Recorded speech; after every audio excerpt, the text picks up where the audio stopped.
నారదాదులు కూడా దీనిని గానం చేశారు సుమా. అలాంటి గొప్పదైనటువంటి గాథ. నత్వా కృష్ణాయ మునజే కథడిష్యే హరే కథాం. శుకుడు అంటున్నాడు, నేను కృష్ణాయ మునజే వేదవ్యాసుడికి నమస్కారం చేసుకుని ఈ యొక్క గాథను చెప్తున్నాను సుమా. భగవానుడికి రూపం లేదన్నటువంటి మాట నిజమే, రూపం ఉన్నది అన్నటువంటి మాట నిజమే. అది అలాగే చెప్తాను.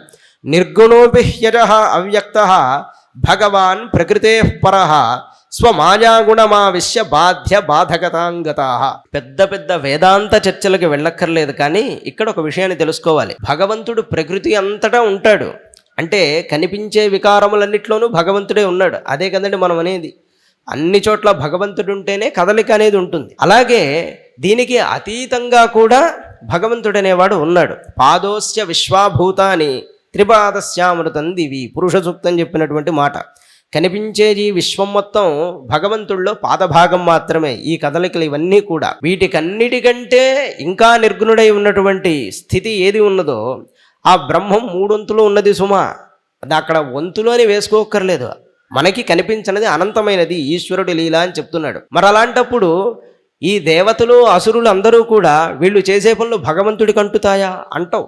ఉదాహరణకి ఒక దీపపు వెలుగులో ఒకడు భగవద్గీత చదివాడు అనుకుందాం, ఒకడు హత్య చేసాడు అనుకుందాం. ఈ భగవద్గీతకు దీపం అదే సాక్షి, ఆ హత్యకు దీపం అదే సాక్షి. భగవంతుడు అన్నిటికీ సాక్షి అంటే అట్లా సాక్ష్యంగా ఉంటాడు. రేపొద్దున ఇక్కడ చాలామంది ప్రశ్న వేస్తారు, అంతా భగవంతుడే చేయిస్తున్నాడు కదా, అందరిలో దూరి భగవంతుడే చేయిస్తున్నప్పుడు భగవంతుడిదే తప్పు కానీ మాదవుతుందా, ఈ తప్పు అవుతుందా అని ప్రశ్న వేస్తారు. అప్పుడు ఒక దొంగ దొంగతనం చేసి భగవంతుడే నా చేత చేయించాడు అన్నాడు అనుకుందాం. పోలీసు కూడా భగవంతుడే నా చేత శిక్ష వేయిస్తున్నాడు అంటాడు. సరిపోతుంది కదండి. అంతా భగవంతుడే చేస్తున్నాడనే జ్ఞానం ఉన్నప్పుడు దొంగతనము ఆయన వల్లే కలుగుతుంది, శిక్ష ఆయన వల్లే కలుగుతుంది అన్న జ్ఞానం ఉండాలి. అలా కాక నీ విషయంలో దేవుడు వాడి విషయంలో కాదు అనే జ్ఞానం ఉంది అంటే నీ బుద్ధి పక్వం కాలేదు అని అర్థం. అలాగే భగవంతుడు కూడా అంతటా ఆవరించి ఉన్నప్పటికీ ఆయనకి ఏది అంటనప్పటికీ కూడా తన యొక్క మాయా ప్రభావం వల్ల ఈ దేవతలు రాక్షసులు పరస్పరం కలహించుకుంటూ ఉండగా ఆ మాయతో ఆ మాయని అంటి పెట్టుకున్నటువంటి భగవంతుడికి దీన్నంతా ఆపాదించడం జరుగుతూ ఉన్నది అన్నారు. అంటే మాయతో ఒక రూపాన్ని తీసుకోక తప్పదు. ఎప్పుడు పరస్పరం కలహించుకుంటూ ఉన్నప్పుడు ఇదిలా ఎందుకు జరుగుతుందో తెలుసా? దానికి కారణం చెప్పాడు. లోకంలో ఎల్లప్పుడూ మంచి అనేది ఉండదు సుమా. మనం అనుకుంటాం అంతా మంచి ఉండాలి ప్రయత్నం చేస్తాం, కానీ అలా ఉండడం అనేది జరగదు. ఎప్పుడూ చెడు ఉండడం అనేది జరగదు. ఇవంతా ఎలా ఉంటుందంటే ఒక సీజన్ లాగా ఉంటుంది అని చెప్తారు. వర్షాకాలం వచ్చినప్పుడు ఆ కాలంలో రావలసినటువంటి కృమికీటకాదులు, వృక్షాలు మొదలైనవి అప్పుడు వస్తాయి. అలాగే గ్రీష్మం వచ్చినప్పుడు అప్పుడు రావలసిన ప్రాణులు అప్పుడు వస్తాయి, అప్పుడు జరగవలసిన చర్యలన్నీ జరుగుతూ ఉంటాయి. అదేవిధంగా ఈ మాయ అనేది త్రిగుణాత్మకమైనది. త్రిగుణములంటే సత్వరజస్ తమస్సులు. ప్రకృతిలో శాంతమైనటువంటి ఒక అవస్థ కలిగినప్పుడు అందుకు సంబంధించినటువంటి జీవులన్నీ వస్తూ ఉంటాయి. అలాగే ఉద్రేకపూరితమైనటువంటి స్థితి ఉన్నప్పుడు తత్సంబంధమైన జీవులు వస్తూ ఉంటాయి. ఏ సంబంధమైన జీవులు ఏ కాలంలో పుడతారో ఆ కాలంలో వాళ్ళ కర్మలను అనుభవిస్తూ ఉంటారు. అనగా ఒకనొకప్పుడు సాత్వికత ఎక్కువ ఉన్నప్పుడు దేవతలు జయాన్ని పొందుతారు. వాళ్ళు దేవతలు అనుభవించారు కదా ఆనందాన్ని. అలాగే రజస్సు బాగా ఉన్నప్పుడు అసురులు ఆవిర్భవిస్తూ ఉంటారు. ఎందుకంటే అది వాళ్ళ పీరియడ్ అంటాం మనం, వాళ్ళ యొక్క కాలం అది. తమస్సు ఎక్కువగా ఉన్నప్పుడు యక్షులు, భూతాదులు మొదలైన వాళ్ళంతా ఆనందాన్ని అనుభవిస్తూ ఉంటారు. ఇలా ఏ కాలంలో ఎవరెవరు దేన్ని పొందాలో ఆ కాలానుగుణంగా ఈశ్వరుడు అనుగ్రహిస్తూ ఉంటాడే తప్ప ప్రత్యేకించి ఆయన ఒకళ్ళకి సహాయం చేయడం, ఒకళ్ళని నిరాకరించడం అనేది ఉండదు. అది వాళ్ళ యొక్క కర్మఫలంగానే వాళ్లకు అందివ్వబడుతూ ఉంటున్నది సుమా. పైగా విద్వాంసులైన వాళ్ళు ఇట్లాంటి వాడిని ఎలా తెలుసుకుంటున్నారో తెలుసా? కట్టెలో నిప్పు ఉంది అన్న విషయం మనం మామూలుగా కట్టెను చూస్తే తెలుస్తుందా? దాన్ని మథనం చేసినప్పుడు మాత్రమే దానిలో ఉన్న అగ్ని బయటపడుతుంది. అదేవిధంగా పెరుగులో వెన్న ఉన్న విషయం, నెయ్యి ఉన్న విషయం ఎప్పుడు తెలుస్తుంది? మథించినప్పుడే తెలుస్తుంది. అలాగే వాళ్ళు ఆత్మారాములై వారిని మథించుకున్న వారై వాళ్లలో ఉన్న భగవంతుణ్ణి చూస్తారయ్యా. అదే జ్ఞాన నిర్మథనాభ్యాసాత్ పాశం దహతి పండిత అని ఉపనిషత్తుల్లో చెప్తారు. జ్ఞాన నిర్మథనం చేతనే వాళ్ళు అలాంటి గొప్ప స్థితిని పొందుతూ ఉంటారు. అత్ర ఏవ ఉదాహృత పూర్వం ఇతిహాస సురర్షిన. ఈ విషయంలో నీకు సంశయాలు అన్నీ తొలగిపోవడానికి, చక్కగా విషయం అర్థం అవ్వడానికి ఒక ప్రాచీనమైనటువంటి గాథని నేను నీకు చెప్తున్నాను. అయితే ఈ గాథ ఎప్పుడు జరిగిందో తెలుసా? మీ తాతయ్య గారైనటువంటి ధర్మరాజు నారద మహర్షిని ప్రశ్న చేశారు. ప్రీత్యా మహక్రతూ రాజన్ పృచ్ఛతే అజాతశత్రవే. రాజసూయం అనే యాగాన్ని చేశాడు కదా ధర్మరాజు. ఆ రాజసూయం అనేటువంటి యాగం చేసేటప్పుడు దేవర్షి అయినటువంటి నారదుడు ధర్మరాజుకి ప్రేమతో ముందు ఈ విషయాన్ని చెప్పాడు సుమా. ఎందువల్ల? దృష్ట్వా మహాద్భుతం రాజా రాజసూయే మహాక్రతౌ వాసుదేవే భగవతి సాడుజ్యం చేది భూభుజ. శిశుపాలుడనేటువంటి మహారాజు పరమ దుర్మార్గుడు. అంతో ఇంతో భాగవతం విన్నవాళ్ళకి, భారతం విన్నవాళ్ళకి ఈ శిశుపాల దంతభక్తులు అనేటువంటి వాళ్ళు అసురులు అనేటువంటి విషయం బాగా తెలుసు. ఈ శిశుపాలుడు శ్రీకృష్ణుడి చేత వధింపబడి అందరూ చూస్తూ ఉండగానే కృష్ణ పరమాత్ముల్లోనే లీనమైపోయాడు. తత్రాసీనం సురఋషిం రాజా పాండుసుతక్రతో పప్రచ్ఛ విస్మితమనా మునీనాం శృణ్వతామిదం. అప్పుడు మహర్షులందరూ కూడా వింటూ ఉండగా ధర్మరాజు అన్నట్ట, అహో అత్యద్భుతం హ్యేతత్, ఇది చాలా అద్భుతంగా ఉన్నదే. దుర్లభైకాంతినామపి, ఏకాంతినామపి అంటే నారాయణుడి భక్తులకు కూడా ఇలా ఐక్యం అవ్వడం అనేది దుర్లభం. వాసుదేవే పరేతత్వే ప్రాప్తి చేద్యస్య విద్విష. అంటే నిరంతరం నారాయణుణ్ణి ద్వేషించేటువంటి ఈ చేది భూపతి అయిన శిశుపాలుడు ఆ వాసుదేవతత్వంలో అందరూ చూస్తూ ఉండగా లీనమైపోయాడే. ఇది ఎంత ఆశ్చర్యం! రమణ మహర్షి చరిత్రను మీరు గమనిస్తే ఆయన దేహాన్ని విడిచిపెట్టిన తర్వాత ఈశాన్య దిక్కుగా ఒక తేజస్సు అరుణాచలేశ్వరంలో లీనమైందని చెప్తారు. అంటే ఎట్లాంటి వాళ్ళకి ఆ స్థితి కలిగింది? నిరంతరం భగవంతుణ్ణి ద్వేషించే శిశుపాలుడికి అలాంటి స్థితి కలిగింది. అది చూసి ధర్మరాజు ఆశ్చర్యపోయాడు.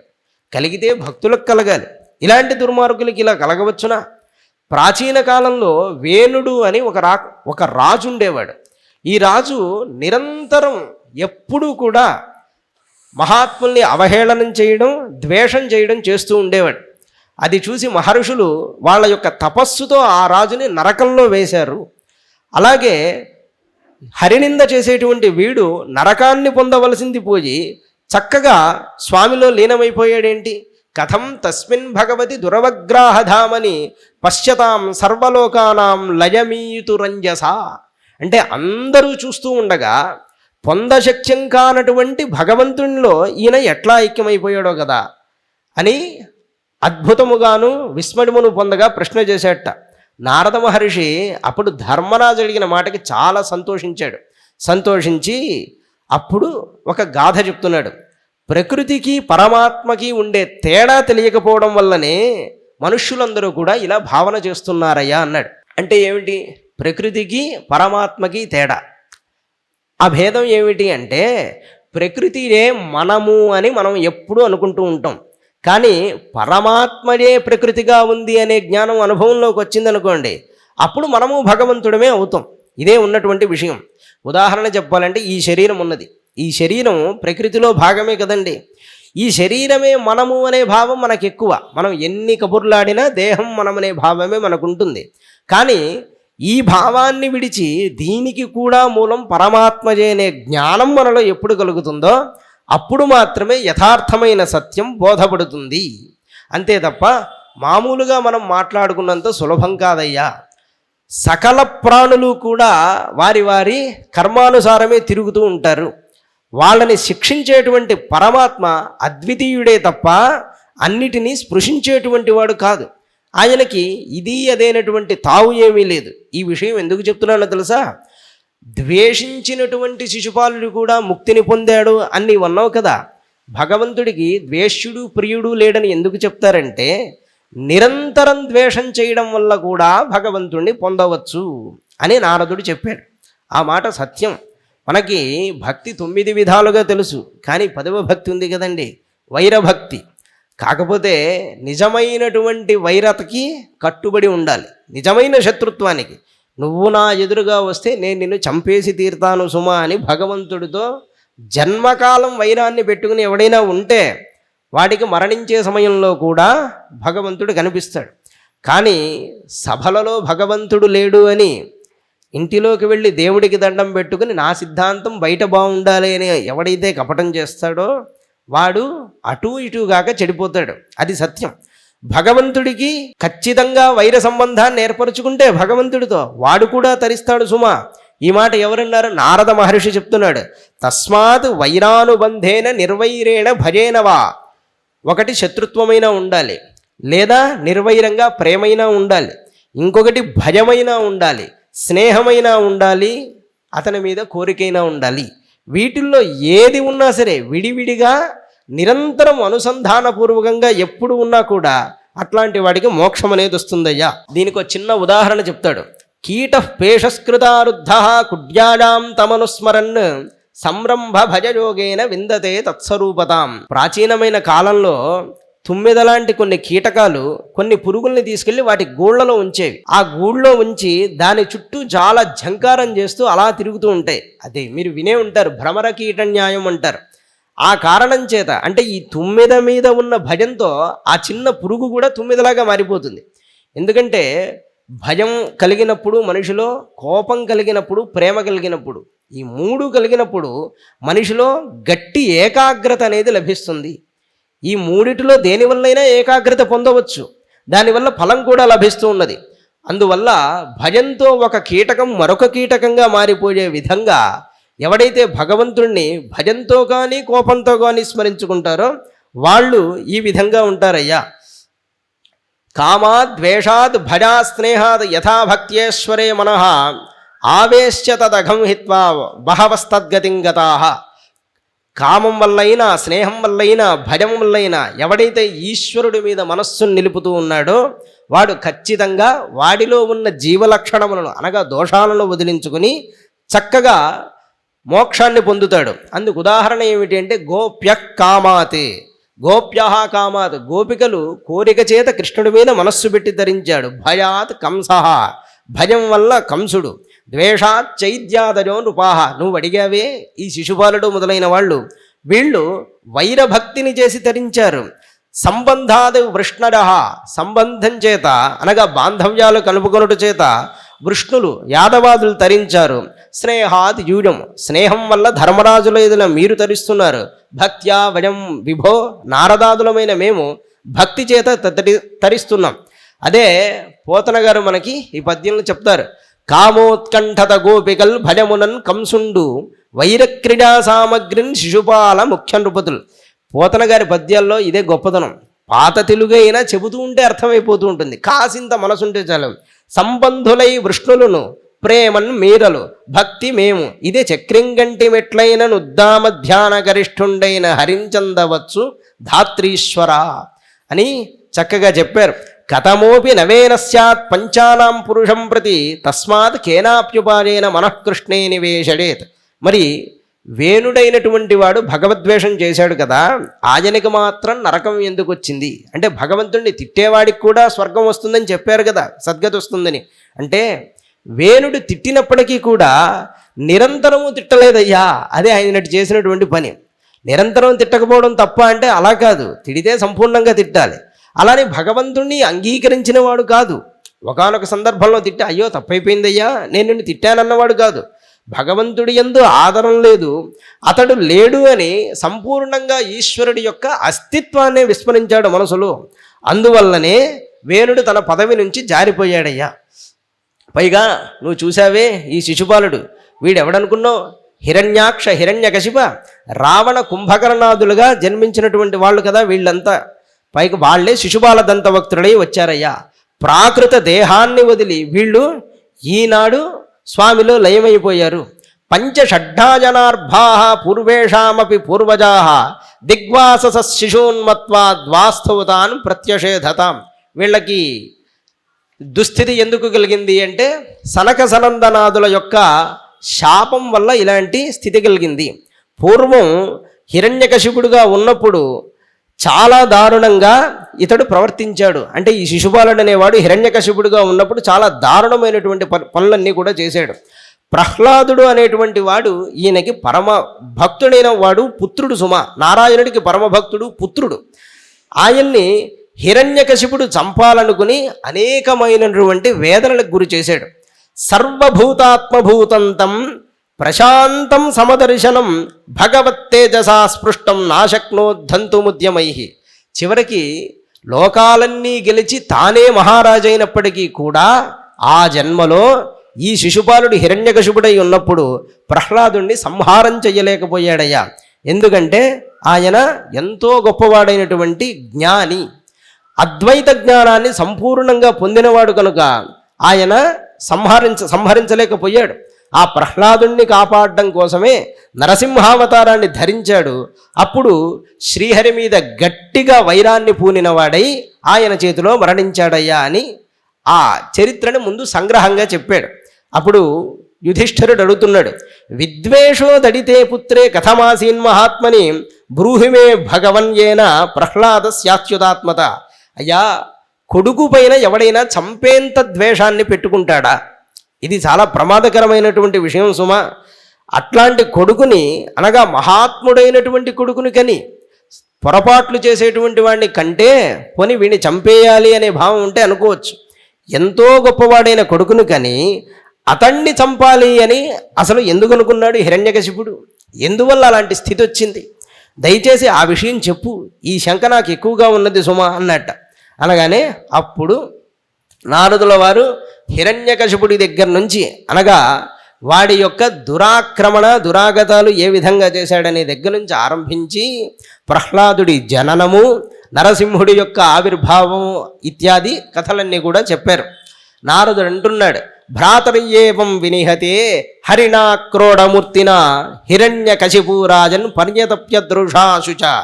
హిరణ్యాక్షుణ్ణి నారాయణుడు సంహరించాడు అని తెలుసుకోగానే దుఃఖంతో ఉన్నట్ట.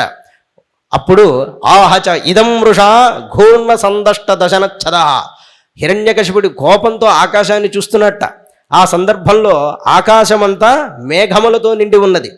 ఆ ఆకాశంతో ఉన్న, ఆ మేఘాలతో ఉన్న ఆకాశాన్ని దహిస్తున్నాడా అన్నట్లు చూస్తూ ఓ మాట అంటున్నాడు రాక్షసులందరి మధ్య, భో దానవ దైతేడాహ. ఓ దానవుల్లారా, రాక్షసుల్లారా, మీరంతా కూడా నేను చెప్పే మాట వినండి అని రాక్షసుల పేర్లు చెప్తాడు. ద్విమూర్ధ అంటే 2 శిరస్సులు గలవాడా, త్రియక్ష 3 కళ్ళ గలవాడా, శంబరాసురుడా, శతబాహో, హయగ్రీవ, నముచే ఇల్వల, విప్రచిత్తే. మీరు ఈ రాక్షసులందరూ కూడా నేను చెప్పినట్లుగా చెయ్యండి, ఆలస్యం చెయ్యకండి. మీరేం చేస్తారో తెలుసా? ముందు నా సోదరుడు నాకు మిక్కిలి ప్రియుడన్న విషయం మీకు తెలుసు కదా. వాడిని శ్రీహరి సంహారం చేశాడు. ఈ శ్రీహరి యొక్క లక్షణం ఎలా ఉంటుంది అంటే చిన్న పిల్లవాడిలా ఉంటుంది. ఎవరు పొగిడితే వాళ్ళ వైపు వెళ్ళిపోతున్నాడు ఈ శ్రీహరి. ఈ విషయాన్ని దేవతలు కనిపెట్టి ఆయన వైపు తిప్పుకున్నారు సుమా. కానీ ఈయన సమబుద్ధి కలిగినటువంటి వాడు. హిరణ్యకశిపుడు ఆ మాట అన్నాడు విష్ణుమూర్తిని, మొట్టమొదట ఆ మాట చెప్పాడు. ఈయన చాలా సమానమైన బుద్ధి గలవాడు. కానీ దేవతలే మాయ చేస్తే ఆ మాయకి విష్ణుమూర్తి ఎలా లొంగిపోయాడు? సముడంటే సముడిలాగానే కదా ఉండాలి. అలా లేకుండా నా సోదరుణ్ణి సంహారం చేశాడు కాబట్టి ఇతడు నాకు ఖచ్చితంగా శత్రువే సుమా. ఈయనను చంపి ఈ రక్తంతో నా సోదరుడికి తర్పణం ఇస్తాను. అందులో నా సోదరుడికి రక్తం అంటే చాలా ఇష్టం సుమా. అందులో విష్ణుమూర్తి రక్తాన్ని గనక ఇస్తే అది చాలా ఆనందజనకంగా ఉంటుంది. విష్ణుమూర్తికి కోపం రావాలంటే, విష్ణుమూర్తి నశించాలంటే నేను చెప్పినట్టు మీరు చెయ్యండి. నేను విష్ణుమూర్తిని సంహారం చేసేలోపుగా ముందు భూలోకానికి వెళ్ళండి. అక్కడికి వెళ్ళి తపస్సు, యజ్ఞం, వేదాధ్యయనం చేసేవాళ్ళు, వ్రతం చేసేవాళ్ళు, సత్పురుషులు ఎవరైనా ఉంటే వాళ్ళందరినీ కూడా సంహారం చెయ్యండి. ముందు నేను మీకు అప్పచెప్తున్నటువంటి పని ఇదే. విష్ణు ద్విజక్రియామూల, యజ్ఞో వై విష్ణు అని వేదమే అంటున్నది కదా. విష్ణువు యజ్ఞం మూలంగా గలవాడు. యజ్ఞం ధర్మమడ పుమాన్, యజ్ఞస్వరూపుడైనటువంటి విష్ణువు మూలం. ధర్మరూపుడైనటువంటి ఆ పురుషోత్తముడే దేవతలకి పితరులకి కూడా పరమమైనటువంటి గతి అయినటువంటి వాడు. ఎత్ర ఎత్ర ద్విజాగావః వేదా వర్ణాశ్రమాక్రీడ తం తం జనపదం యాత సందీపడత వృశ్చత అంటున్నాడు. అంటే ఎక్కడైతే వర్ణాశ్రమ ధర్మాలతో బాగా ఉంటారో, ఎక్కడ గోవులు ఉంటాయో, ఏ దేశం చక్కగా ఉంటుందో అక్కడికి వెళ్ళి వాటిని సర్వనాశనం చెయ్యండి అని చెప్తాడు. బహుశా ఆ కాలంలో అలా కొంతమంది చేసి మిగిలిపోయిన వాళ్ళే మళ్ళీ కొన్ని వందల సంవత్సరాల ముందు మన మీద దండయాత్రలు చేసి మళ్ళీ సర్వనాశనం చేశారు. అదే కదా వాళ్ళు చేసింది కూడా. గోవుల్ని, వేదాల్ని, దేవాలయాల్ని సర్వనాశనం చేయడం. రూపాలు మార్చుకుని అలా వచ్చారు. హిరణ్యకశిపుడు చెప్పాడు, మంచి మంచి చెట్లని కూడా మిగల్చొద్దు సుమా, నరికేసేయండి, ఆ విధంగా అందరికీ పీడ కలిగించండి అని చెప్పగానే వాళ్ళు చాలా ఆనందించారు. ఎందుకు? తథా ప్రజానాం కథనం విదధు కథన ప్రియా, సహజంగానే వాళ్ళు యుద్ధం అంటే ప్రీతి కలిగిన వాళ్ళు. అందులో వాళ్ళ రాజుగారు అలా ఆజ్ఞ చేస్తే అది వాళ్ళకి చాలా ఆనందం కదా.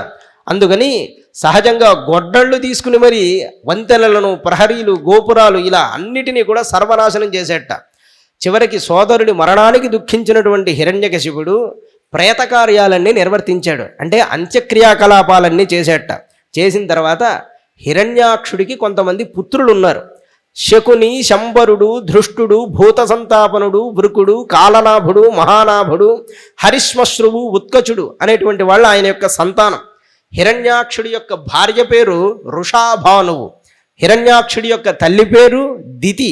ఇక్కడే ఒక మాట చెప్తారు ఈ గాథలో, సంపదల మీద ఉండేటువంటి లోభానికి హిరణ్యాక్షుడు గుర్తు. అంటే ఏదైనా అంతా తనకే కావాలి అని అనుకుంటూ ఉంటాడు. వృషాభానువు అనే ఆమె కోపానికి గుర్తు, భేదబుద్ధికి అంటే తన వాళ్ళు బాగుండాలి ఇతరులు బాగోకూడదనే భేదబుద్ధికి దితి గుర్తు, బ్రహ్మానందంతో పరవశించే వాడిగా ప్రహ్లాదుడు గుర్తు అన్నారు.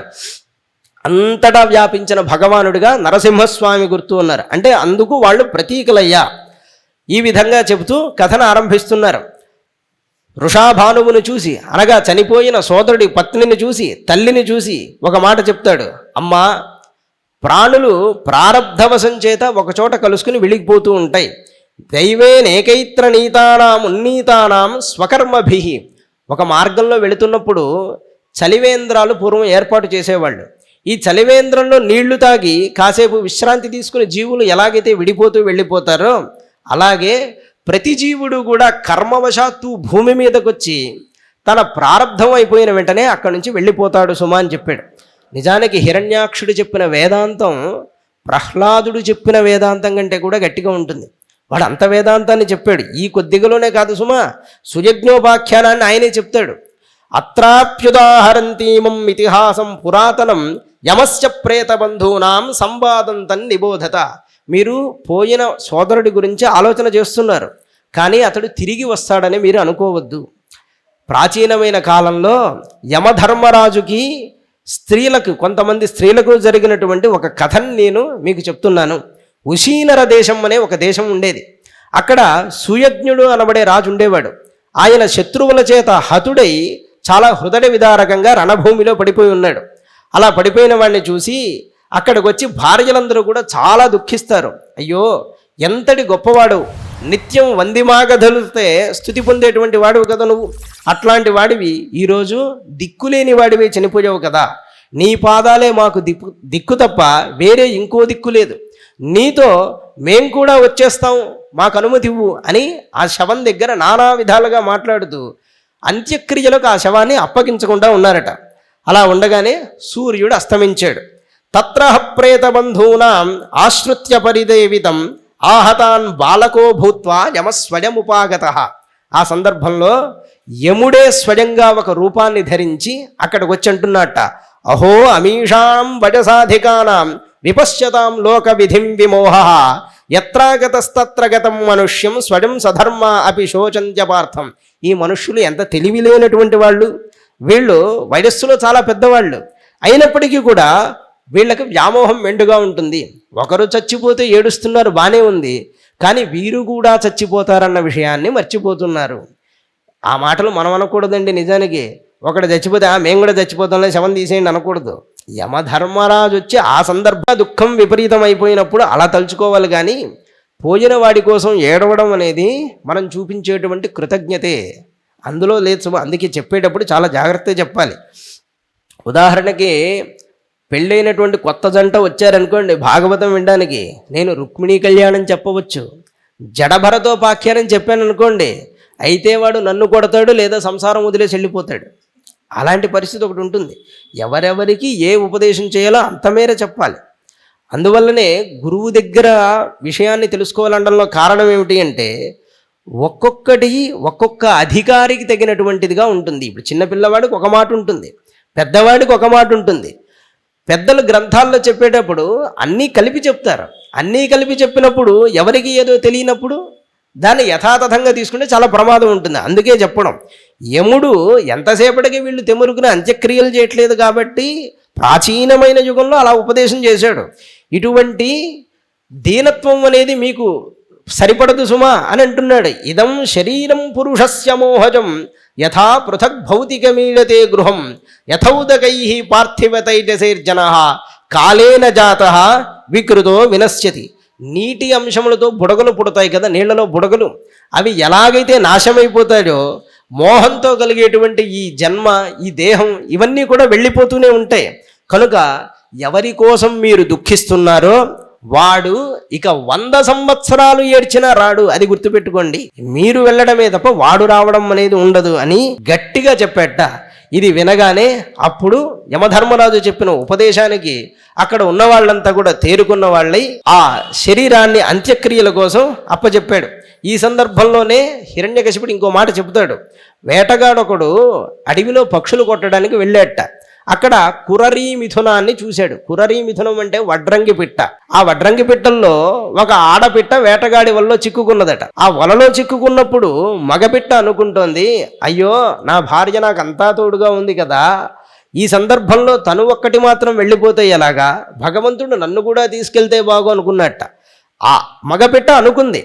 అలా ఇది అనుకుంటూ ఉండగానే వెనక నుంచి వేటగాడు దీన్ని కూడా ముందుగా చంపాడు. అంటే ఆడపిట్ట కంటే ముందుగానే మగపిట్టను చంపేశాడు. మనుష్యుల యొక్క జీవితం కూడా ఇట్లాగే ఉంటుంది. అయ్యో నిన్నెందుకు తీసుకుపోయాడు రా, ముందే నన్ను తీసుకుపోవచ్చు కదా, నిజంగా తీసుకుపోతే ఊరుకుంటాడా? అప్పుడు వేరే రకంగా వ్యవహారం చేస్తాడు. కానీ మృత్యువు అనేది వచ్చినప్పుడు ఎవ్వరూ కూడా నిలబడలేరు సుమా. ఈ విధంగా యముడు చక్కనిటి కథలన్నీ చెప్పాడు. హిరణ్యాక్షుడు కూడా ఈ విధంగానే వాళ్ళకి చెప్పగానే వాళ్ళందరూ కూడా తెలివి తెచ్చుకున్న వాళ్ళై దితి క్షణంలోనే మోహాన్ని విడిచిపెట్టిందట. ముందు అన్నది కదా, మనం వరాహావతారంలో అనుకున్నాం, వధం భగవతా సాక్షాత్ సునాభోదర బాహున, సాక్షాత్ నారాయణుడి చేతనే నా కొడుకు చనిపోయేటట్లయితే అది నాకు సమ్మతమే అని అన్నది. కానీ ఇప్పుడు దుఃఖిస్తోంది. మహాత్ములకి సైతం గొప్పవాళ్ళకి కూడా ఈ మోహం అంత సులభంగా చల్లారదు. ఎందుకంటే భారతాన్ని మీరు పరిశీలిస్తే భీష్మ పితామహుడు పడిపోయినప్పుడు గంగాదేవి శోకించింది కదండి. గంగాదేవికి తెలియందా? భీష్ముడు శాపవశాత్తు భూమి మీదకి వచ్చిన దేవత. అట్లాంటి వాడు 250 సంవత్సరాలు జీవించి ధర్మయుద్ధంలో పడిపోయినా సరే గంగాదేవికి బాధ కలిగింది. ఆ బాధ తట్టుకోలేక అర్జునుడిని శపించింది, నువ్వు కూడా నీ కొడుకు చేతిలో చచ్చిపోతావుగా. కానీ అంతే కదండి, ఆ ఫలితాన్ని అర్జునుడు అనుభవించాడు, మరణించి మళ్ళీ బ్రతికాడు. సరే అది వేరే గాథ అనుకోండి. మహాత్ములకు సైతం ఇలాంటి కష్టములన్నీ కూడా ఉంటూ ఉంటాయి. ఎందుకంటే ఎప్పుడు చెప్పే మాటే, మనిషిగా పుడితే భగవంతుడు కూడా ఏడవవలసిందే, ఇందుకు మరొక మార్గం లేదు. నారదుడు అంటున్నాడు, ఈ విధంగా హిరణ్యకశిపుడు తన తల్లికి తన వదినకి ఆ హిరణ్యాక్షుడి పుత్రులందరికి కూడా హితోపదేశం చేసి గొప్ప వేదాంత బోధలు చేసి అప్పుడు ఆయన అనుకుంటున్నట్ట, ఆత్మానం అప్రతిద్వంద్వం ఏకరాజం యథిత్సతా.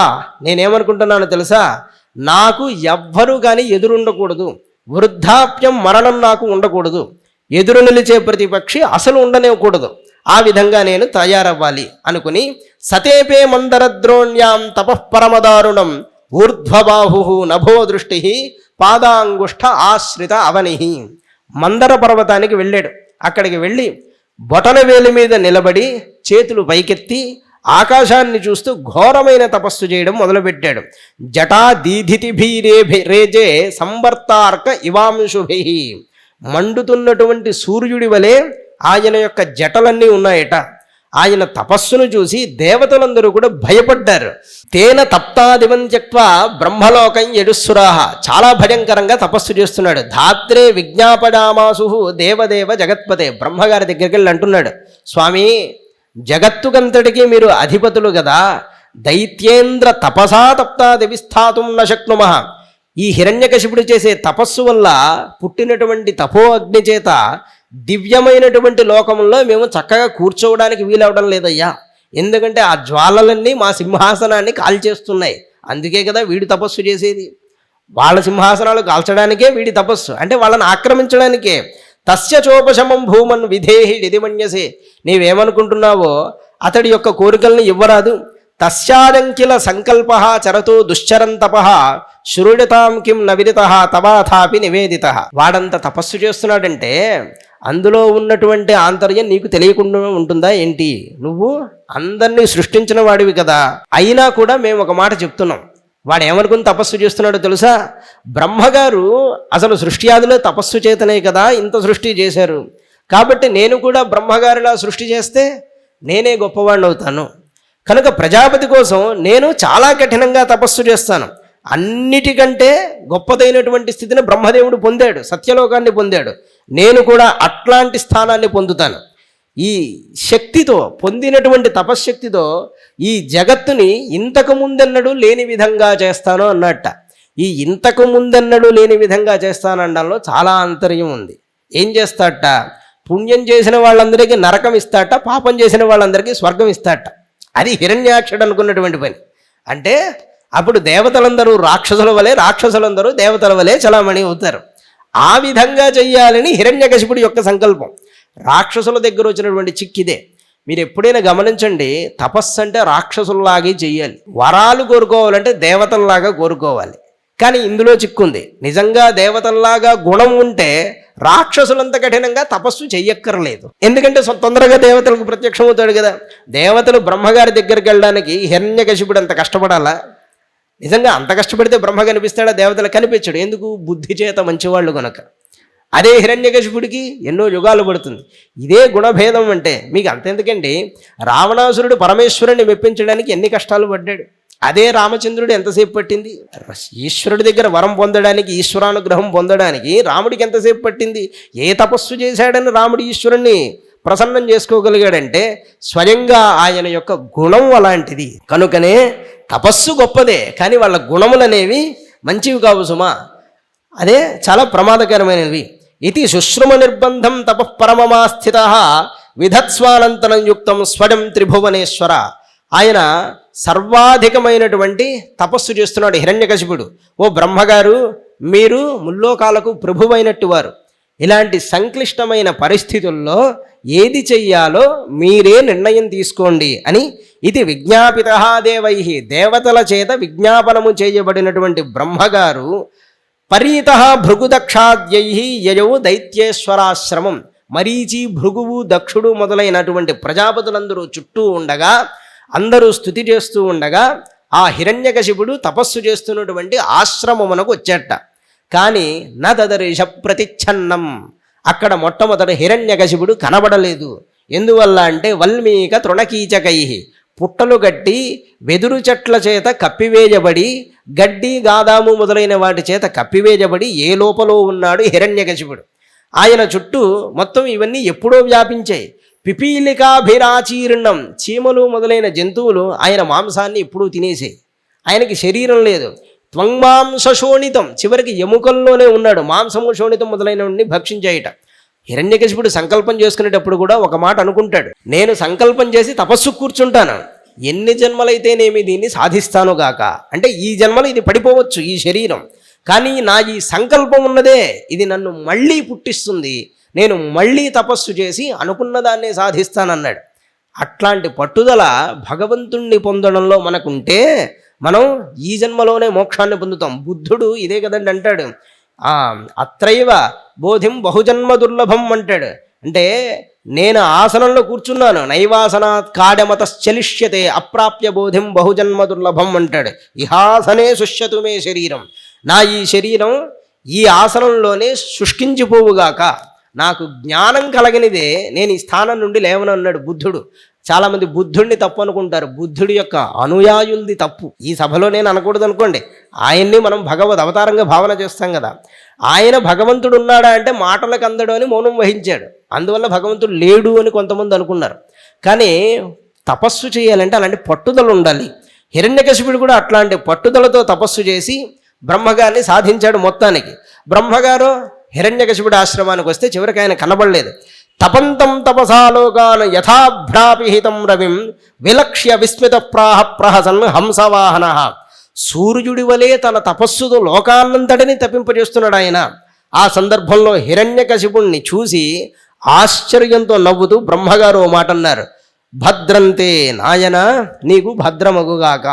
ఉత్తిష్టోత్తిష్ట, ఇక తపస్సు చాలు లేవయ్యా. తపస్సిద్ధోసి కాశ్యప, ఎందుకు లేమంటున్నా, నువ్వు తపస్సిద్ధుడు అయిపోయావు. వరదోహం అనుప్రాప్త వ్రజతామీప్సితో వరహ, నువ్వు ఏ వరాలు కోరుకుంటావో కోరుకో, నీకు ఆ వరాలు ఇవ్వడానికే నేను వచ్చాను సుమా. గొప్ప ఆశ్చర్యాన్ని కల్పిస్తోందయ్యా నీ హృదయంలో ఉన్న బలం. ఎముకలు మాత్రమే మిగిలేలా తపస్సు చేశాడంటే ఆయన ఎంత గట్టివాడు. కృతయుగంలో ఎముకలు మాత్రం మిగిలి ఉన్నా కూడా ప్రాణాన్ని ధరించగలిగే శక్తి ఉండేది. కలియుగంలో అన్నం ఉంటే మాత్రమే ప్రాణాలు నిలబడతాయి.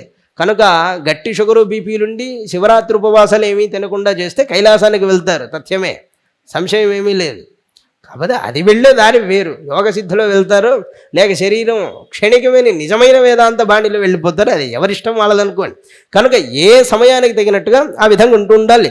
మొత్తానికి కృతయుగంలో చక్కగా ఎముకలలోనే ప్రాణాన్ని నిలిపి హిరణ్యకశిపుడు చాలా గట్టి తపస్సును చేశాడు. పూర్వంలో మహర్షులు కూడా ఇలాంటి తపస్సు చేయలేదట. నైతత్ పూర్వర్షడశ్చక్రు నకరిష్యంతి చాపరే, ఇక మీదట కూడా ఎవడూ చేయలేడయ్యా ఇలాంటి తపస్సు. హిరణ్యాక్షుడికి ఎక్కడి నుంచి వచ్చింది అంటది బలం. వాడు తపస్సు వల్ల చెడిపోయాడే, వాడు శాపం వల్ల చెడిపోయాడే తప్ప వాడి సంస్కారం మాత్రం విష్ణులోకంలో ఉన్నది కదండి. అందువల్లనే ఆయనకి అంతటి పట్టుదల.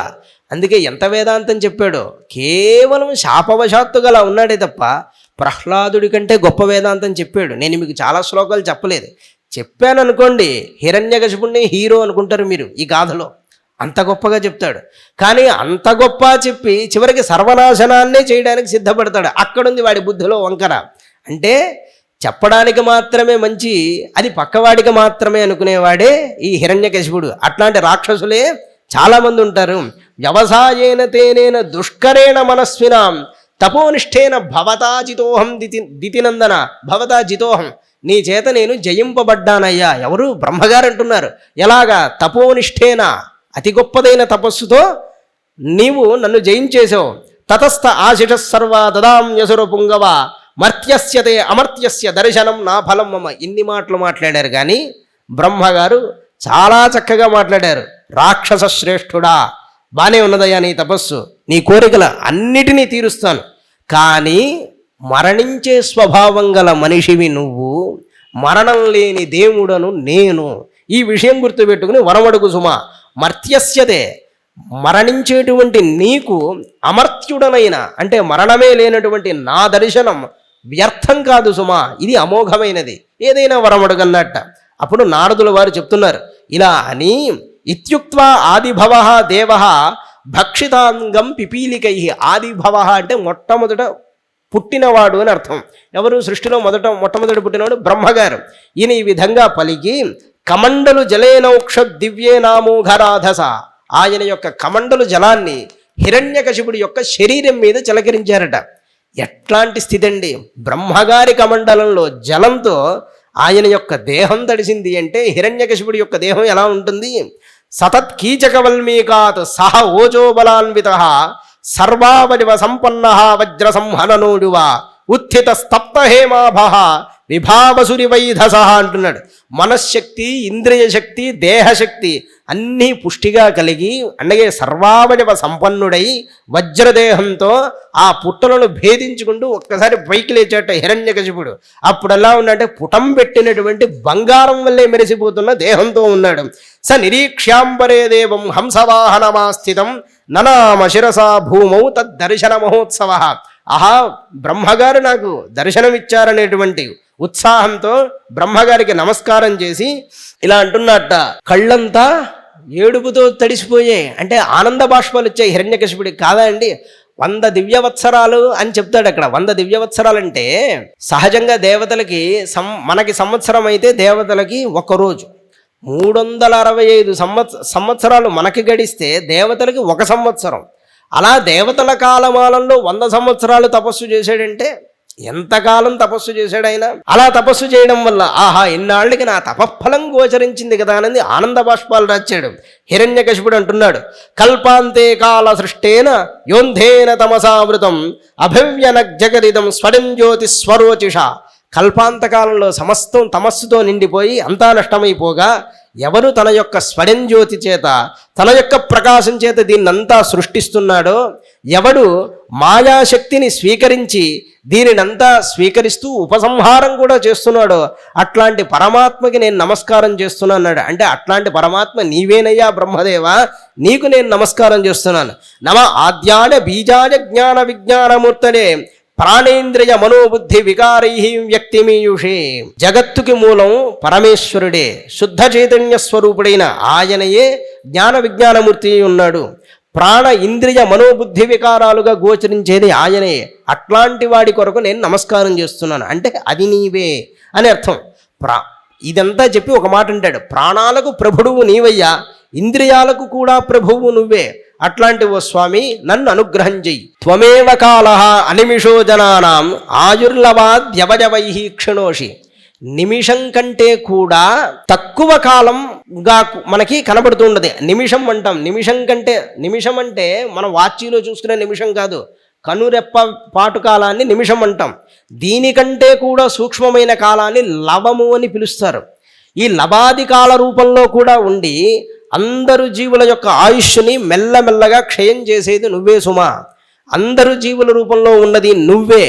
ఈ జీవలోకం మొత్తానికి ఆత్మ నువ్వేనయ్యా. అట్లాంటి ఓ మహాత్మ నేను నీకు నమస్కారం చేస్తున్నాను. నువ్వే పరబ్రహ్మవి సుమ. కనుక నాకు నువ్వు వరాన్ని ఇవ్వాలి అనుకుంటే భూతేభ్యస్తు విసృష్టేభ్య అవిసృష్టేభ్య మృత్యురుమాభూన్ మమ ప్రభో. అక్కడి నుంచి ఇలా స్తుతి చేసి వరాలు మొదలుపెట్టాడు. వరాలు ఇచ్చేవాడలో ఉత్తముడు. ఇష్టమైన వరాలు ఇచ్చే పక్షంలో ముందు ఏ ప్రాణి వల్ల నాకు మరణం కలగకుండా ఉండుగాక. ఏ ప్రాణి వల్ల అంటే నీచే సృష్టింపబడినటువంటి ప్రాణుల వల్ల, దేనివల్ల నాకు మరణం ఉండకూడదు. వ్యసుభిర్వాసం. అందుకే మీరు గమనించారా, ఆదివరాహావతారంలో బ్రహ్మగారి యొక్క నాసారంధ్రం నుండి వరాహమూర్తి వచ్చాడు, కానీ నరసింహమూర్తిగా వచ్చేటప్పుడు బ్రహ్మ నుండి రాలేదు, స్తంభం నుంచి వచ్చాడు. ఎందుకంటే బ్రహ్మగారి నుంచి వస్తే మళ్ళీ నీచే పుట్టిన ప్రాణి అంటాడు కదా, అందువల్ల స్తంభం నుండి వచ్చాడు. వ్యసుభిర్వామసుద్భిర్వా సురాసుర మహోరగై అప్రతిద్వంద్వతాం యుద్ధే ఐకపత్యంచ దేహినాం. లోపల కానీ బయట కానీ, పగలు కానీ రాత్రి కానీ, నేలపై కానీ ఆకాశంలో కానీ, మానవులచే కానీ మృగాలచే కానీ, నీచే సృష్టించబడని ప్రాణిచే కానీ, ఆయుధములచే కానీ, ప్రాణాలు లేని వాటిచే కానీ, ప్రాణం ఉన్నవాటిచే కానీ, దేవతలు రాక్షసులు నాగులు ఇలా ఎవరైనా కూడా వాళ్ళ వల్ల నాకు మరణం ఉండకూడదు. నా ఎదుట నిలిచి పోరాడేటువంటి ప్రతిపక్షి అనేవాడు ఉండకూడదు. అంటే ఐకపత్యంచ దేహినాం అని ఒక మాట అన్నాడు.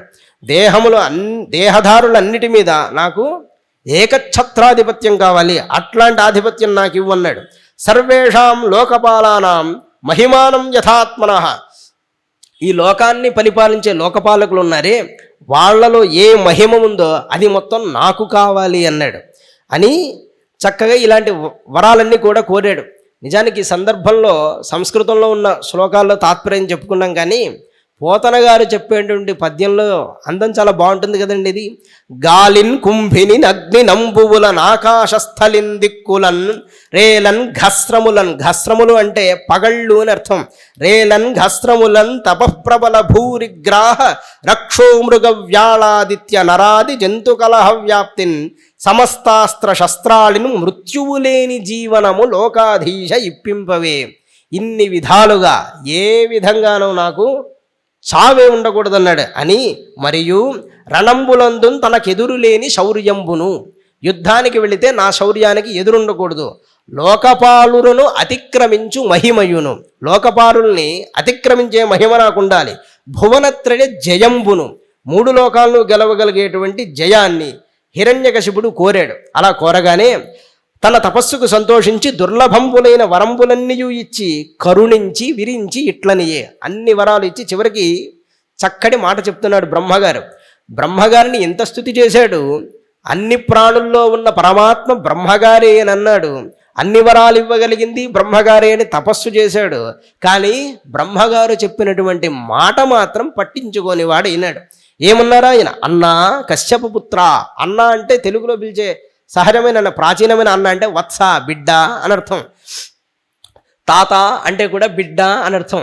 అన్న కశ్యపపుత్ర దుర్లభంబులు ఈ అర్థంబులు ఎవ్వడికైనా సరే నువ్వు అడిగినటువంటివి ఇవన్నీ దుర్లభాలు సుమా, అంటే అంత సులభంగా దొరికేవి కానే కావు. మున్నెవ్వారులు కోరని వరములన్, ఇంతకుముందు ఎవ్వరూ ఇలాంటి వరాలు కోరలేదు సుమా. మోదించి తిన్నీయడన్, అయినా సరే నేను నీకు ఆమోదించేశాను సుమా. నన్ను కోరిన వెళ్ళనిచ్చిది ప్రవీణత్వంబుతో బుద్ధి సంపన్నత్వంబున నుండి ఇన్ని వరాలిచ్చాను కదా, చక్కగా ప్రవీణుడివై బుద్ధిమంతుడివలే ఉండరాదు, భద్రైకశీలుండివై సుమతి భద్రైకశీలుండివై మంచి బుద్ధితో భద్రంగా ఆనందంగా ఉండొచ్చు కదా నాయన అని బ్రహ్మదేవుడు చెప్పి అంతర్ధానమైపోయాడు. అంతర్ధానమైన వెంటనే హిరణ్యకశిపుడు సోదరు చంపిన పగకై, ఆయన మనస్సులో ఏది గుర్తొచ్చింది? తన సోదరుడు చచ్చిపోయాడు కదా హిరణ్యాక్షుడు, ఆ పగ గుర్తొచ్చింది. ఆదర మించుకజులేక అసురేంద్రుండు కంజోదరుపై వైరము దుర్మాదరతుండగుజుంజేసే మనుజాధీశ. సహస్రాలు తపస్సు చేసి, 100 వర్షాలు తపస్సు చేసి చివరకు తన సోదరుడు చచ్చిపోయాడనే పగను మనసులో పెట్టుకుని విష్ణుమూర్తి పైన వైరాన్ని మొదలుపెట్టాడయ్యా. అప్పుడు వెంటనే చేసిన పని ఏంటి? సిద్ధచేరణ విద్యాధ్రానుషీన్ పితృపత్రీన్ మనోన్ యక్షరక్ష పిశాచేషాన్ ప్రేతభూతపతీనథ సర్వసత్వపతీన్ జిత్వా వశమానీయ విశ్వజిత్. దేవదానవ గంధర్వ సిద్ధ సాధ్యచారణ యక్షాదులు అందరినీ కూడా జడించి వెంటనే ఆయన యొక్క వశంలో పెట్టుకున్నట్ట. వాళ్ళని ఎలా వశంలో పెట్టుకున్నా అంటే వాళ్ళ శక్తులతో సహా లాక్కున్నట్ట. అదే ఆయనలో ఉన్నటువంటి గుణం. అంటే విద్యాధరులు అనేవాళ్ళు వీళ్ళకి అంతర్ధాన శక్తులు ఉంటాయి. ఇక్కడుంటే ఇంకో చోటకి వెంటనే అంతర్ధానం అయిపోగలరు. వీళ్ళు తపస్సాధనలు చేసి అలాంటి స్థితి పొందుతారు. ఈయన వాళ్ళ యొక్క శక్తితో సహా వారి అధికారాన్ని లాక్కున్నట్ట. దిక్పాలురందరూ ఉంటారు, కానీ ఈయనకు లోబడి పనిచేయవలసిన వారే. ప్రత్యేకించి వాళ్ళ దగ్గర శక్తులంటూ ఏముండవు. హిరణ్యకశిపుడు అధికారాన్ని లాక్కోవడం అంటే అది వాళ్ళ యొక్క మహిమలతో సహా మొత్తం లాక్కున్నట్ట. చివరికి ఎట్లాంటి పరిస్థితి వస్తుంటే వాళ్ళకి ఆకలు దప్పులు కూడా వచ్చే పరిస్థితి వస్తుంది దేవతలకి. అలాంటి స్థితిగా ఉంది. దేవోద్యానశ్రయాజుష్టం అధ్యాస్తే స్మత్రివిష్టపం మహేంద్ర భవనం సాక్షాన్ నిర్మితం విశ్వకర్మణ. వీళ్ళందరినీ లాక్కుని వీళ్ళ హెడ్ దగ్గరికి వెళ్ళాడు. ఎవరు? దేవతలకి రాజు ఇంద్రుడు. అక్కడికి వెళ్ళాడు. మహేంద్ర భవనం సాక్షాత్ విశ్వకర్మణ నిర్మితం. అది ఇంద్రుడి కోసం విశ్వకర్మ నిర్మించిన భవనం. వీళ్ళు పక్కకి తప్పుకో అని చక్కగా వెళ్ళి అక్కడ కూర్చున్నాడు. ఎత్ర విద్రుమసోపాన మహామారకతా భువ. స్వర్గం యొక్క వర్ణన ఇక్కడ చేస్తాడండి. చచ్చిపోయినా అక్కడికి ఒకసారి వెళ్ళాలనిపిస్తుంది. నిజంగా స్వర్గ వర్ణన చెప్తే అలా ఉంటుంది. ఆ భవనంలో ఉండే మెట్లన్నీ పగడాలతో నిర్మాణమై ఉంటాయి, నేలలన్నీ మరకతంతో ఉంటాయి, గోడలన్నీ స్ఫటికాలతో ఉంటాయి, స్తంభాలన్నీ వైడూర్యాలతో ఉంటాయి, రంగురంగుల మేలుకట్లు, పద్మరాగ మణులు, ఆసనాలు, నురగను పోలి ఉండే శయ్యలు, అంటే తెల్లటి శయ్యలన్నీ ఉంటాయి ఆ స్వర్గంలో. అట్లాంటి స్వర్గంలో దేవతలందరినీ నేలకీడ్చి హిరణ్యకశిపుడు నేనొక్కనే రాజునని చక్కగా కూర్చున్నట్ట. కానీ ఆయన్ని ఆ సమయంలో తేరిపార చూడడానికైనా ఎవడికైనా శక్తి ఉందా? వాడి ఇంకొక బ్రహ్మగారు అట్లాంటి వరాలు ఇచ్చారు. అలాంటి వరాలు ఇవ్వడంతో వాడిని ఇక జయించడం ఎవ్వరి వల్ల కావట్లేదు. మూలంలోనూ అంటే సంస్కృత మూలంలోనూ పోతన గారు కూడా బ్రహ్మ విష్ణువు రుద్రుడు మినహాయించి సమస్త దేవతలు సమస్త జగత్తు హిరణ్యకశిప నీకు దాసోహం అని అనవలసిందేట. అలాంటి పరిస్థితిలో ఉన్నారు ఆ రోజు. ఒకనాడు గంధర్వ యూధంబు పరిమార్చు. వాడికి కోపం వచ్చిందా? ఒరే గంధర్వురాలా ఇలా రండి అని చెప్పి ఒక తన్ను తంతాట. ఎందుకు తంతాడో తెలియదు. అలా పరిమార్చు వాళ్ళందరినీ కొడతాడు, పక్కకి బొమ్మంటాడు. దివిజులను ఒకనాడు తెరలదూలు. దేవతలందరూ హాయిగా అలా ఉంటే వాళ్ళ దగ్గరికి వెళ్ళి చిందరబందర చేస్తాడట. భుజగులను ఒకనాడు భోగంబులకు బాపు. భుజగులను ఒకనాడు హతమార్చేస్తాడట. గ్రహములను ఒకనాడు గట్టివేచు. మీరు ఇష్టం వచ్చినట్టు తిరుగుతున్నారే సూర్యచంద్రాది గ్రహాలారా, నేను చెప్పినట్టు తిరగాలని కట్టేస్తాడట వాటిని. ఒకనాడు యక్షులను ఉగ్రత దండించు. చాలా కోపం వచ్చి యక్షులను దండిస్తాడట. ఒకనాడు విహగులను ఒడసిపట్టు. ఒకనాడు పక్షులన్నింటినీ కూడా ఒడిసి పడతాడట. అంటే ఖేచరులైన పక్షులు ఉంటారు కదా దివ్యమైన వాళ్ళు, వాళ్ళందరినీ ఒడిసి పడతాడు. ఒకనాడు సిద్ధులను ఓడించు. సిద్ధులందరినీ ఒకరోజు ఓడిస్తాడు. మనుషులను ఒకనాడు మదమడచు. కావాలి దేవతలే వాడితో యుద్ధానికి వెళ్ళలేదంటే మనుష్యులు యుద్ధానికి వస్తారా? అయినప్పటికీ ఎవడైనా బలవంతుడిగా కనబడితే వీడు వాడితో కావాలని యుద్ధం చేసి ఓడించి వాడిని సంహారం చేస్తాడు. అప్పుడు మిగిలిన వాళ్ళందరూ భయపడే విధంగా చేస్తాడు. అందువల్ల ఒకనాడు మనుజుల మదమడంచు. గడిమి కొకనాడు కిన్నర ఖచర సాధ్యచారణ ప్రేత భూత పిశాచ వన్యసత్వ విద్యాధరాదుల సంహరించు దితితనూజుండు దుస్సహ తేజుండగుచు. పాపం కిన్నెరులు ఖేచరులు సాధ్యచేరణ ప్రేత భూత పిశాచాలు చిన్న చిన్న వాళ్ళు ఉంటారే, వాళ్ళని సంహారం కూడా చేస్తూ ఉంటాడట. ఈ విధంగా దితిపుత్రుండు జగత్రజైక విభుడై, 3 లోకాలకి ఆ దితిపుత్రుడు దైత్యుడైన హిరణ్యకశిపుడు ఒక్కడే రాజై దేవేంద్ర సింహాసనోద్ధతుండై, ఇన్ని రోజులకి చిక్కిందిరా ఈ దేవేంద్ర సింహాసనముని ఆనందంగా కూర్చుండగా హర అచ్యుత అంబుజ భువుల్ తప్పంగా శివుడు విష్ణువు బ్రహ్మగారు తప్ప భీతిన్ సమాగతులై తక్కిన యక్షకిన్నర మరుద్గంధర్వ సిద్ధాదులు ఆనతులై కానుకలిచ్చి కొల్తురు అతనిని నానా ప్రకారంబులన్. త్రిమూర్తులు తప్ప మిగిలిన వాళ్ళందరూ హిరణ్యకశిపుడి కొలువులో ఉండి ఆయనకి నచ్చినటువంటి కానుకలు తెచ్చి ఆయన మమ్మల్ని అనుగ్రహించుగా కానీ ఆయన దృష్టి కోసం ఎదురు చూస్తున్నట్ట. ఏ దిక్పాలుర చూచి ఏడలుగును. ఒకరోజు ఎవడైనా దిక్పాలను చూసి వెంటనే కోపిస్తాడేమో అని ఎప్పుడూ భయపడుతూ ఉంటాడు. ఏ దేవు బంధించును, ఈరోజు ఏ దేవతకి మూడిందో, ఏ దిగ్భాగము మీద దాడి చెనునో, అష్టదిక్కుల్లో ఏ దిక్కులో వీడు ఈరోజు దాడికి వెళతాడో, ఏ ప్రాణులను చంపునో, ఏ ప్రాణిని చంపేస్తాడో, ఈ దైత్యేశ్వరుండు అనుచున్ ఒండ్రోరులు ఇంద్రాదులు ఆస్థాన భూవేదిన్ మెల్లన నెక్కి ఆయన యొక్క రాజ్యంలో ఉండేటువంటి స్తంభాల వెనక మొదలైన వాటి వెనక దాక్కుని దేవతలందరూ చూస్తూ ఉంటారట. ఎట్లాంటి దేవతలకి ఎట్లాంటి పరిస్థితి, భయావిర్భూత రోమాంచులై ఎలాగా భయంతో ఏ క్షణంలో వాళ్ళ మీద దాడి జరుగుతుందో అని నిక్కి చూస్తూ ఉంటారట. చివరికి అలాంటి పరిస్థితి వచ్చింది. ఆ సందర్భంలో వీడు భోగాన్ని వదలలేదు. అందుకే మీకు మొట్టమొదట చెప్పినప్పుడు హిరణ్యాక్షుడు లోభానికి ప్రతీక అని చెప్పాను. అంటే ఉన్నదంతా తనకు కావాలనుకుంటాడు. అందుకే భూమిని నాకిచ్చి వెళ్ళిపోరా అన్నాడు విష్ణుమూర్తితో. హిరణ్యకశిపుడు భోగానికి ప్రతీక. ఎంత సుఖాలున్నా సరే వాటిని ఎంత అనుభవిస్తున్నా తనివి తీరని వాడు. వీడి యొక్క గుణమే అది. వీడిలా ఉంటే హిరణ్యకశిపుడు ఈ విధంగా ఉంటే ఆయన సేవకులు అంటున్నారట, కోలాహలము మాని కొలువుడి సురలారా, ఓ దేవతల్లారా, ఊరికే మా రాజుగారి దగ్గరకు వచ్చి ఎందుకయ్యా మీరు గొడవ చేస్తారు, మౌనంగా ఉండండి. తలంగి దీవింపుడి తపస్సులారా గట్టిగా మంత్రాలు చదవకండి.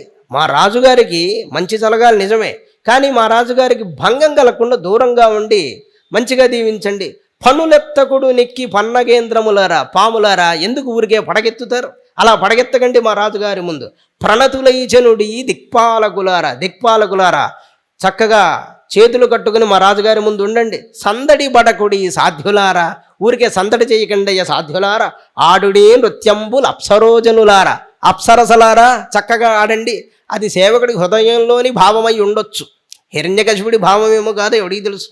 అప్సరసలారా చక్కగా ఆడండి అంటున్నాడు. ఆడుడి నృత్యంబుల్ అప్సరోజనులారా చేరిక మృక్కుడి సిద్ధులారా, ఒక చోట చేరి సిద్ధులారా చక్కగా మా రాజుగారికి మొక్కండి. ఎందుకు ఇలా చెప్తున్నారంటే మా రాజుగారు శుద్ధ కర్పూరవాసిత సురభిమధుర భవ్య నూతన మైరేజపాన జనిత సుఖ విలీనిత నమరారి సొక్కినాడు. మంచి పచ్చకర్పూరం వేసుకుని దట్టించినటువంటి మంచి కళ్ళుని తాగి సొక్కి ఉన్నాడు. అంటే అలిసిపోయి ఉన్నాడు సుమ. సొక్కినాడు అంటే ఒడలు మరచి ఉన్నాడు అని ఒక అర్థం. అలిసిపోయాడు అంటే సొక్కినాడు, ఒడలు మరచి ఉన్నాడు, ఒళ్ళు మరిచిపోయి ఉన్నాడు. శాంతి లేదండ్రు నిచ్చలు జారులధిప, శాంతి లేదనుకోండి మా మహారాజు గారికి అంటున్నాడు. వాడు అంత విశ్రాంతి తీసుకుంటే వాడికి శాంతి లేదట. అలా ఉన్నాడు. అప్పుడు దిక్కులను జయించి ఒక మాట చెప్తాడు ఈ సందర్భంలో, దిక్కులన్నీ జయించి ఏకఛత్రాధిపత్యాన్ని పొందాడే కానీ వాడు తన ఇంద్రియాలని జయించలేకపోయాడు సుమ. వీళ్లతో వచ్చినటువంటి బాధే అది. అందిటిని జయించి తనని తాను జయించలేకపోయాడు. తనకు అభీష్టమైన ఇంద్రియ భోగాలన్నీ ఇచ్చ వచ్చినట్టు అనుభవం కూడా వాడికి తృప్తి కలగలేదు. ఈ విధంగా సనకాదుల శాపాన్ని పొందిన వాడైనా కూడా ఆ హిరణ్యకశిపుడు ఇంత చక్కగా ఉన్నాడయ్యా. తస్యోగ్రదండ సంవిఘ్నా సర్వే లోకా సపాలకా అన్యత్రాలబ్ధజరణా శరణం ఎడురచ్యుతం. చివరికి దేవతలు ఈ అఘాయిత్యాలను తట్టుకోలేక ఇంకొక గతి అనేది లేక పరమేశ్వరుణ్ణే నమ్మి, పరమేశ్వరుడు అంటే శ్రీ మహావిష్ణువునే నమ్మి ఆయన్నే శరణు పొందారు. ఇక లోకంలో ఎవ్వరి దగ్గర ఆయనకి శరణం అనేది దొరకలేదు.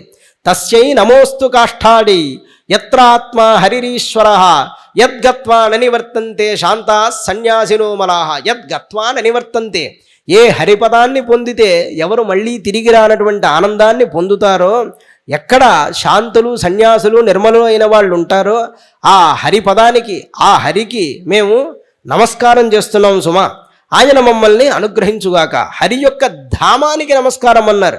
తస్యై నమోస్తు కాష్ఠాయై, ఆ ధామానికి నమస్కారం. ఈ విధంగా నిర్మలమైన మనస్సుతో ఏకాగ్ర బుద్ధితో నిద్ర కూడా పోకుండా దేవతలు నారాయణుణ్ణి స్తుతి చేశారు. తేషాం ఆవిరభూద్వాణి, దేవతలు ఆ విధంగా బాధపడుతూ అలా ప్రార్థన చేయగా, తపస్సు చేయగా కొంతకాలానికి ఒక వాణి వినిపించిందట. అది ఎలా ఉన్నది? మేఘనిస్వన, మేఘ గంభీరమైనటువంటి స్వరమే సుమా. విష్ణుమూర్తి కనబడలేదు అప్పుడు ఆ సందర్భంలో, ఎందుకంటే దేవతలకు కూడా ప్రారంధం పండే సమయం రావాలి. అదే నేను మీకు మొన్నటి రోజున చెప్పినటువంటి విషయం. వెంటనే బీజములు ఫలములను ఇవ్వవు కదా, ఒక్కొక్కళ్ళకి ఒక్కో సందర్భంలో ఫలములు వస్తూ ఉంటాయి. కనుక దేవతలారా భయపడకండి. సన్నాదడంతీకకుభ సాధూనాం అభయంకరి, ఆ వాణి ఎలాంటిది? మహాత్ములకు అభయాన్నిచ్చేటువంటి వాణి. మా భయిష్ట విబుధ శ్రేష్ఠా, గొప్పవాళ్ళు శ్రేష్ఠులైన వాళ్ళారా మీరు భయపడకండి. సర్వేషాం భద్రమస్తువః, మీకు మంగళముగ్గాక. మద్దర్శనం హి భూతానాం, నా వాణి విన్నటువంటి, మద్దర్శనం అంటే ఇంకా అప్పటికి విష్ణువు కనబడలేదు కనుక నా యొక్క వాక్కు విన్నటువంటి మీకు సర్వశ్రేయోపపత్తడే, సకల కళ్యాణాలు కూడా సంభవిస్తాయి. జ్ఞాతమేతస్య దౌరాత్మ్యం, మీరు నాకు ప్రత్యేకించి చెప్పక్కర్లేదు. వీడు చేసేటువంటి అఘాయిత్యములన్నీ నాకు బాగా తెలుసు. దైతేడా అపసదస్య తస్య శాంతిం కరిష్యామి, దీనికి నేను సరైనటువంటి పరిష్కారాన్ని చేయగలవాడను. కాలం తావత్ ప్రతీక్షత, కొంతకాలం మీరు ఎదురు చూడవలసింది. యదా దేవేషు, ఎప్పుడైతే దేవతల పట్ల, దేవతల యందు, వేదముల యందు, గోవుల యందు, సాధువుల యందు, విప్రుల యందు, ధర్మము యందు, నాయందు ఎవడైతే విద్వేషం చేస్తాడో, అనగా ద్వేషిస్తూ ఉంటాడో, సవా ఆశు వినశ్యతి, వాడు అచిరకాలంలోనే నాశనమవ్వడం అనేది తథ్యమే. కనుక మీరు భయపడవద్దు. నిర్వైరాడ ప్రశాంతాడ స్వసుతాడ మహాత్మనే ప్రహ్లాదాయ యదాదృహ్యేత హనిష్యేపి వరోర్జితం. ఏ భూతముల పట్ల వైరం లేనటువంటి వాడు, ప్రశాంతమైన బుద్ధి కలవాడు అయిన తన కొడుకు పట్లనే వాడు అపరాధాన్ని చేస్తాడు. ప్రహ్లాదాయ, వాడి పేరు ప్రహ్లాదుడు, వాడి కొడకే వాడు ఎప్పుడైతే ఈ అఘాయిత్యాలను, అధర్మాన్ని చేస్తాడో అప్పుడు వాణ్ణి నేను సంహారం చెయ్యగలవాడను. ఇది నిశ్చయం సుమా అని చెప్పేట. చెప్పగానే దేవతలు అనుకున్నారు హిరణ్యకశిపుడిగా మరణించాడు కదా అని భావించారు. ఎందుకంటే హరి యొక్క మాట మీద వారికి అంత అచంచలమైన నమ్మకం. తస్య దైత్యపతే పుత్రాః చత్వారః పరమాద్భుతాః, మరి వాళ్లలో ఎవరున్నారు అంతటి గొప్పవారు అంటే చెప్తున్నాడు. ప్రహ్లాదః అభూన్ మహాంస్తేషాం గుణైర్మహదుపాసకాః, హిరణ్యకశిపుకి 4 పుత్రులు ఉన్నారయ్యా, వాళ్లలో ప్రహ్లాదుడి గుణం చాలా గొప్పది సుమా. బ్రహ్మణ్యః శీలసంపన్నః సత్యసంధః జితేంద్రియః ఆత్మవత్ సర్వభూతానాం ఏకః ప్రియ సుహృత్తమః. కొన్ని శ్లోకాలు చెప్పేటప్పుడు ఆ భాగవతుల యొక్క గుణాలు స్మరించుకోనిదే ముందుకు వెళ్ళకూడదు. అప్పటికీ కూడా నేను సెన్సార్ కటింగ్లు చేసే చెప్తున్నాను, లేకపోతే ఈ రోజంతా మీరు ఇక్కడే కూర్చోవలసి వస్తుంది. అంత పెద్దది ప్రహ్లాద చరిత్ర.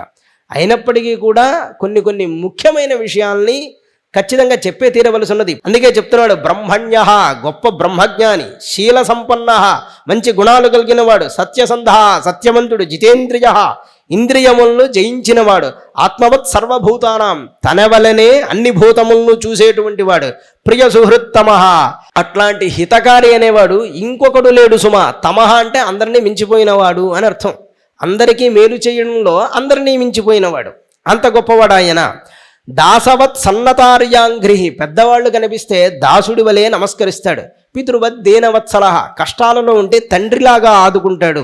భ్రాతృవత్ సదృశే, స్నేహితులతో మొదలైన వాళ్లతో చాలా స్నేహంగా తమ్ముడిలాగానో అన్నలాగానో మెలుగుతూ ఉంటాడు. గురుషు ఈశ్వర భావన, గురువులు కనిపిస్తే వాళ్ళు అతని దృష్టిలో ఈశ్వరులే సుమా. విద్యార్థ రూపజన్మాఢ్య మానస్తంభ వివర్జిత, విద్యా అర్థము రూపము అంటే చక్కటి చదువు, సంపదలు, రూపము జన్మతోనే వచ్చినప్పటికీ కూడా మానస్తంభ వివర్జిత, మానవమానములు గర్వం కానీ ఏమీ లేనటువంటి వాడు. పైగా ఇంకా ఆయన గుణాలు చెప్తారు. నోద్విగ్న చిత్తో వ్యసనేషు నిస్పృహ, శృతేషు దృష్టేషు గుణేష్వస్తు దృక్, దాంతేంద్రియ ప్రాణ శరీరధీ సదా ప్రశాంత కామ రహితాసుర అసుర.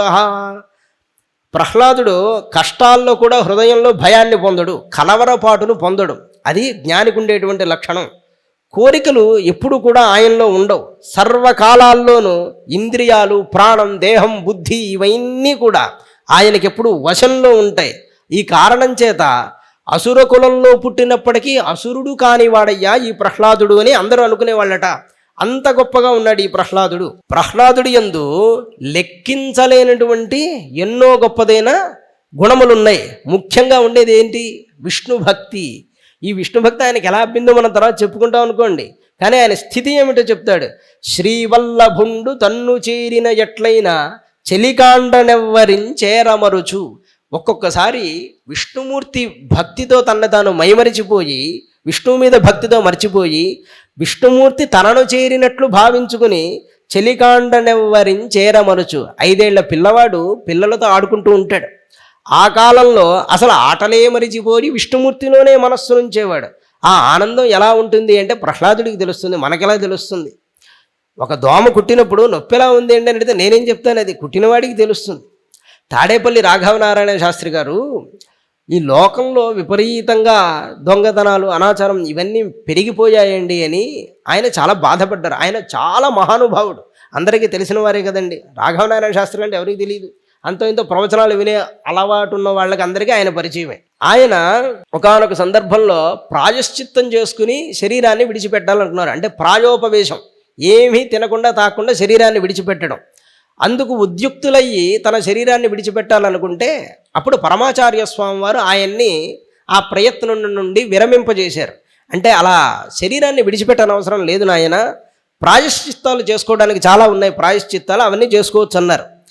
అంటే అల్లుడు వచ్చి అడుగుతాడు, రాఘవనారాయణ శాస్త్రి గారు అల్లుడు అడుగుతాడు, అండి మీరు ప్రాయోపవేశానికి కూర్చున్నారు కదా, ఆ సమయంలో మీకు ఎలా అనిపించింది అన్నట్ట. అంటే అది నీకెలా తెలుస్తుంది రా నాయన, నువ్వు చేస్తే నీకు తెలుస్తుంది అన్నారు.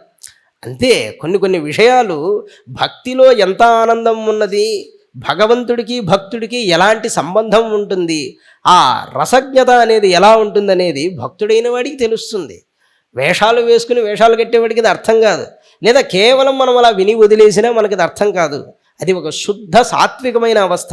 అది తెలుసుకుంటే ప్రహ్లాదుడిని కనీసం నిందించకుండా ఉంటాం. పొగడడం దేవుడికి, మన పొగడతలు ఆయనకేం చేస్తాయి? ఆయన పొగిడితే మనకి మంచిది. కనీసం తిట్టకుండా అయినా ఉంటే అది మేలుగాక.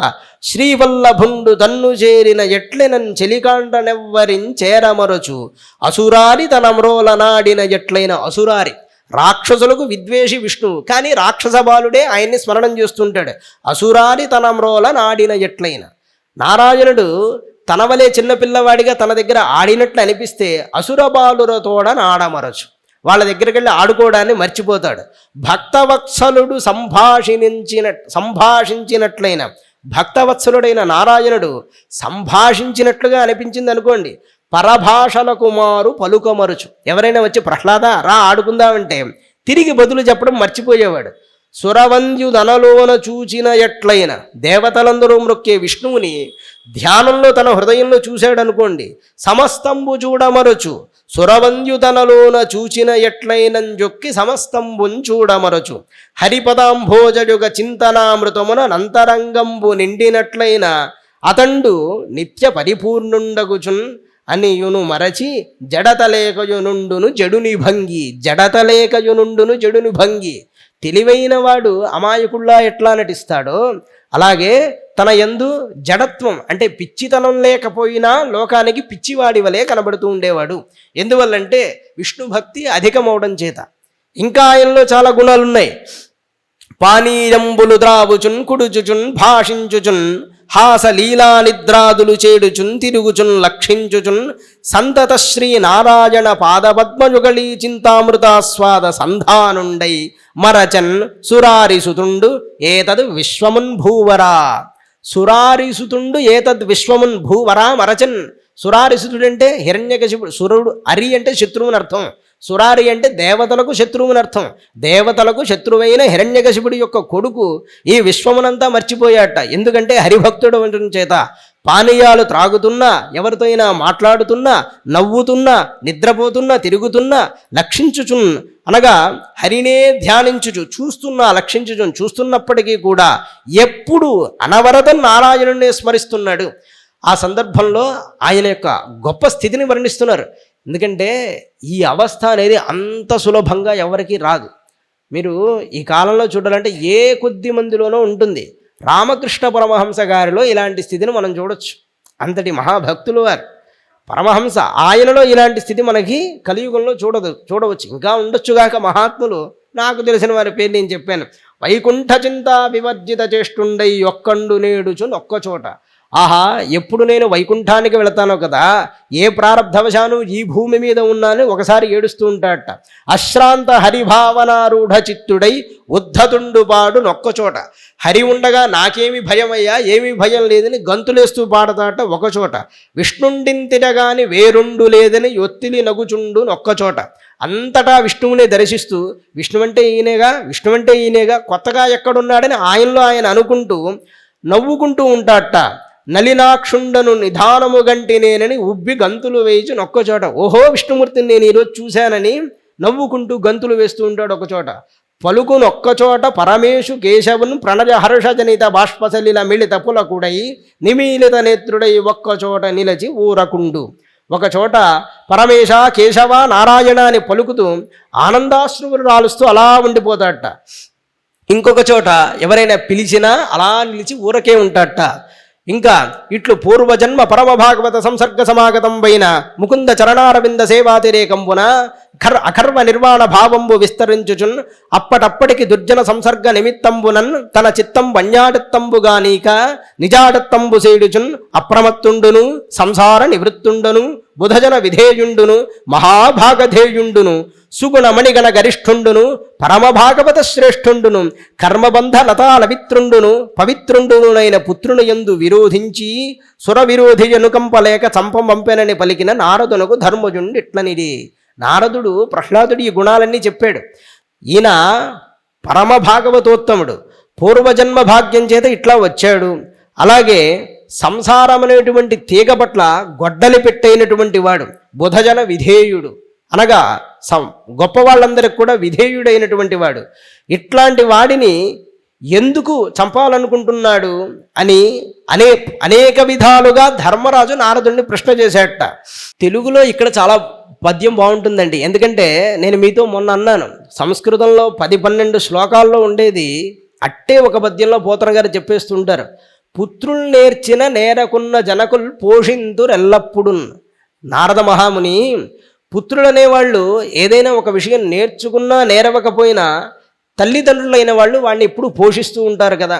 సరే, పెద్దవాడైతే గాడిదలా పెరిగామని తిడతారు, వాడు 5 ఏళ్ల పిల్లవాడు. అట్లాంటి వాడిలో దోషాలు చూస్తారా? జనకులు ఎప్పుడు పోషిస్తాడు. మిత్రంత్వంబున బుద్ధి చెప్పి దురితోన్మేషంబు వారింతురే. సఖ్యంగా బుద్ధి చెప్పి అతడిలో ఉన్న పాపబుద్ధిని తొలగిస్తారు.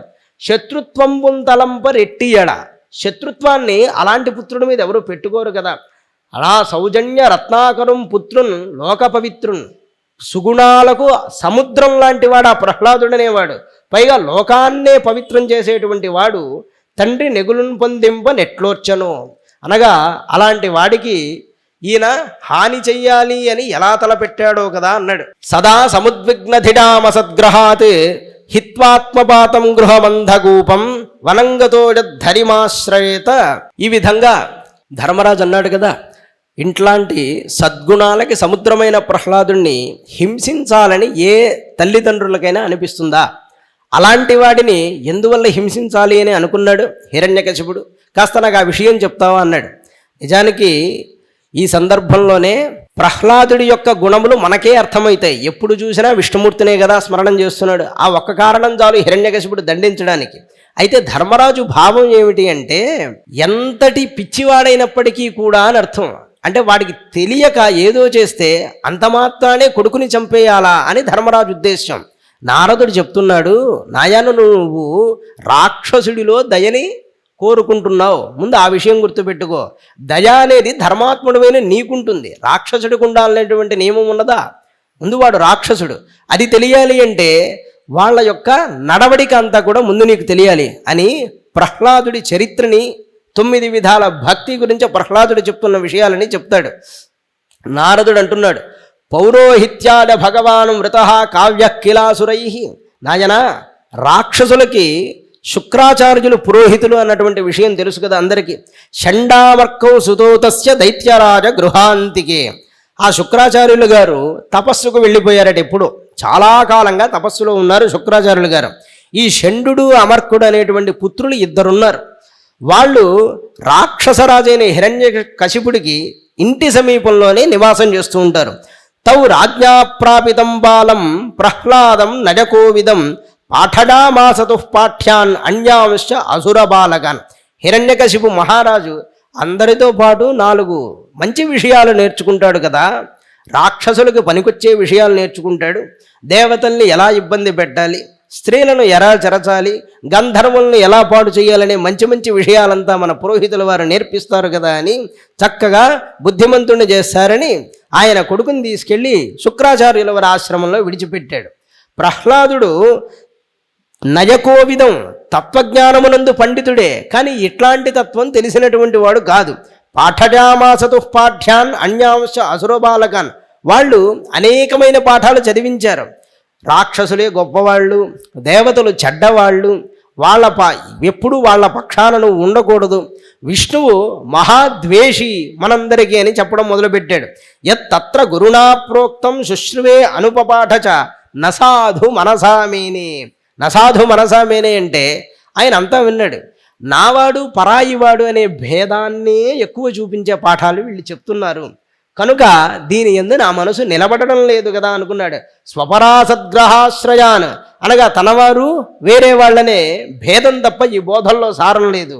ఏకదా అసురరాడు పుత్రం అంకమారోప్య పాండవ. ఇదిలా ఉండగా ప్రహ్లాదుణ్ణి చూడగానే తన తండ్రికి ముద్దు వచ్చి హిరణ్యకశిపుణ్ణి అంకమారోప్య తొడ మీద కూర్చోబెట్టుకున్నట్ట. పప్రచ్ఛ కథ్యతాం వత్స మన్యతే సాధుడద్భవాన్. నువ్వు నేర్చుకున్న వాటిని నాకు ఏదైనా ఒక మంచి విషయాన్ని చెప్తావు అనగానే ప్రహ్లాదుడు అంటున్నాడు, తత్ సాధుమణ్యే అసురవర్య దేహినాం సదా సముద్విగ్నధిడాం అసద్గ్రహాతి హిత్వాత్మపాతం గృహమంధకూపం వనంగతో యద్ధరిమాశ్రడేత. తండ్రి, నీకు విషయం చెప్పనా, గృహం అంధకూపం అన్నాడు. ఇల్లంటే నరకన్నాయన అన్నాడు. నీ దుంపదగి ఇలా మాట్లాడుతున్నాడు ఏమిట్రా వీడు. సదా సముద్విగ్న ధిడామ సద్గ్రహాత్. ఎందుకంటే ఎప్పుడూ ఉద్వేగం కలిగించడంలో ఇంటికి మించింది ఉంటుందా? అజ్ఞానజనితమైన తాపం వలనే ఇవన్నీ జీవుడు ఏర్పాటు చేసుకుంటున్నాడు. అందుకని వనంగత, బుద్ధిమంతులైన వాళ్ళు వనానికి వెళ్ళి యద్ధరిమాశ్రయత, హరిని ఆశ్రయిస్తేనే మంచి కలుగుతుందని నా అభిప్రాయం అన్నాడు. ఆహా, చూశాడు ఒక్కసారి ఎట్లాంటి వాడికి ఎలాంటి బుద్ధులు వచ్చాయిరా. అప్పుడు నారదుడు అంటున్నాడు, శ్రుత్వా పుత్రగిరో దైత్య పరపక్ష సమాహితా జహాస బుద్ధిర్బాలానాం భిద్యతే పరబుద్ధిభి. జహాస, మొట్టమొదట హిరణ్యకశిపుడు నవ్వాడు. ఆ చిన్నపిల్లవాడు కదా, ఎవరో మాయావులైన వాళ్ళు నన్ను వంచాలని ఈ విధంగా ఈ పిల్లవాడికి చెప్పారు. పోతన గారు ఇక్కడ మంచి పద్యం చెప్తారు. ఎట్టాడిన నట్టాడుదు రిట్టిట్టని పలుకనిరుంగ రితరుల శిశువుల్ దట్టించి ఎవ్వరేమని పట్టించిరో బాలకునకు పరపక్షంబుల్.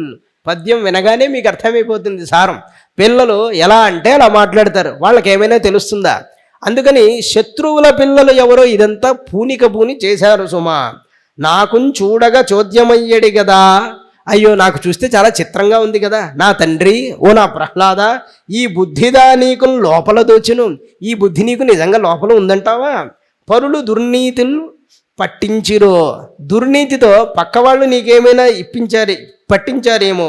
ఏకాంతంపున భార్గవులు పలికిరో, వీళ్ళని నమ్మి శుక్రాచార్యుల కొడుకుల్ని నమ్మి నీకు పంపించాను. కొంపతీసి వాళ్ళేమైనా నీకు ఈ విషయాలు చెప్పారా? ఈ దానవ శ్రేణికి వైకుంఠుండు కృతాపరాధుండు. మన జాతికి ఈ విష్ణు ఉన్నాడే, వీడు మహా అపరాధం చేసినవాడు సుమా. అతనిని వర్ణింప నీకేటికిన్, ఆయన్ని వర్ణించడం నీకెందుకురా? మనం చేయాల్సిన పనులేమిటి నేను చెప్తాను విను. సురలందోలుటయో, దేవతలను తరమడము, సురాధిపతులను సృక్కించుటో, వాళ్ళని శుష్కింపజేయడము, సిద్ధులను పరివేధించుటయో, సిద్ధులందరినీ వేధించడము, మునిప్రవరులను బాధించటో, ఇవి మన జాతి లక్షణాలు. మునుల్ని బాధించడం మన లక్షణం. యక్ష కిన్నర గంధర్వ విహంగ నాగపతులను నాశంపు నొందించుడు. యక్షులు కిన్నలు గంధర్వులు వీళ్ళని నాశనం చేయడం అనేది మన పద్ధతి. ఇలా ఉండకుండా హరియంచున్ గిరియంచునేల హరిగిరి అని చరిస్తావేరా మోహాంధుడవై పుత్రగా, మోహాంధుడవై ఉన్నావేమిట్రా వాడి దగ్గర అని ఈ విధంగా అన్నట. అని సమ్యక్ విధార్యతాం బాలః గురుగేహే ద్విజాతిభి విష్ణుపక్షై ప్రతిచ్ఛన్నై నభిద్యేతాస్య ధీర్యథ. కపట వేషధారులైన ఈ విష్ణుపక్షీయులు ఎవరో ఉన్నారు అంటే విష్ణుమూర్తి పక్షంలో ఎవరో ఉండి కపటంగా రాక్షసులలోకి ప్రవేశించారు కనుక ఓ గురుపుత్రులారా వాళ్ళెవరో మీరు కనిపెట్టండి. నా బిడ్డకి విష్ణుమూర్తి గురించిన విషయాలు చెప్తున్నారు, అట్లా రాకూడదు సుమా, దీన్ని మీరు చక్కగా దృష్టి పెట్టి పరిశీలించాల్సిందన్నట్ట.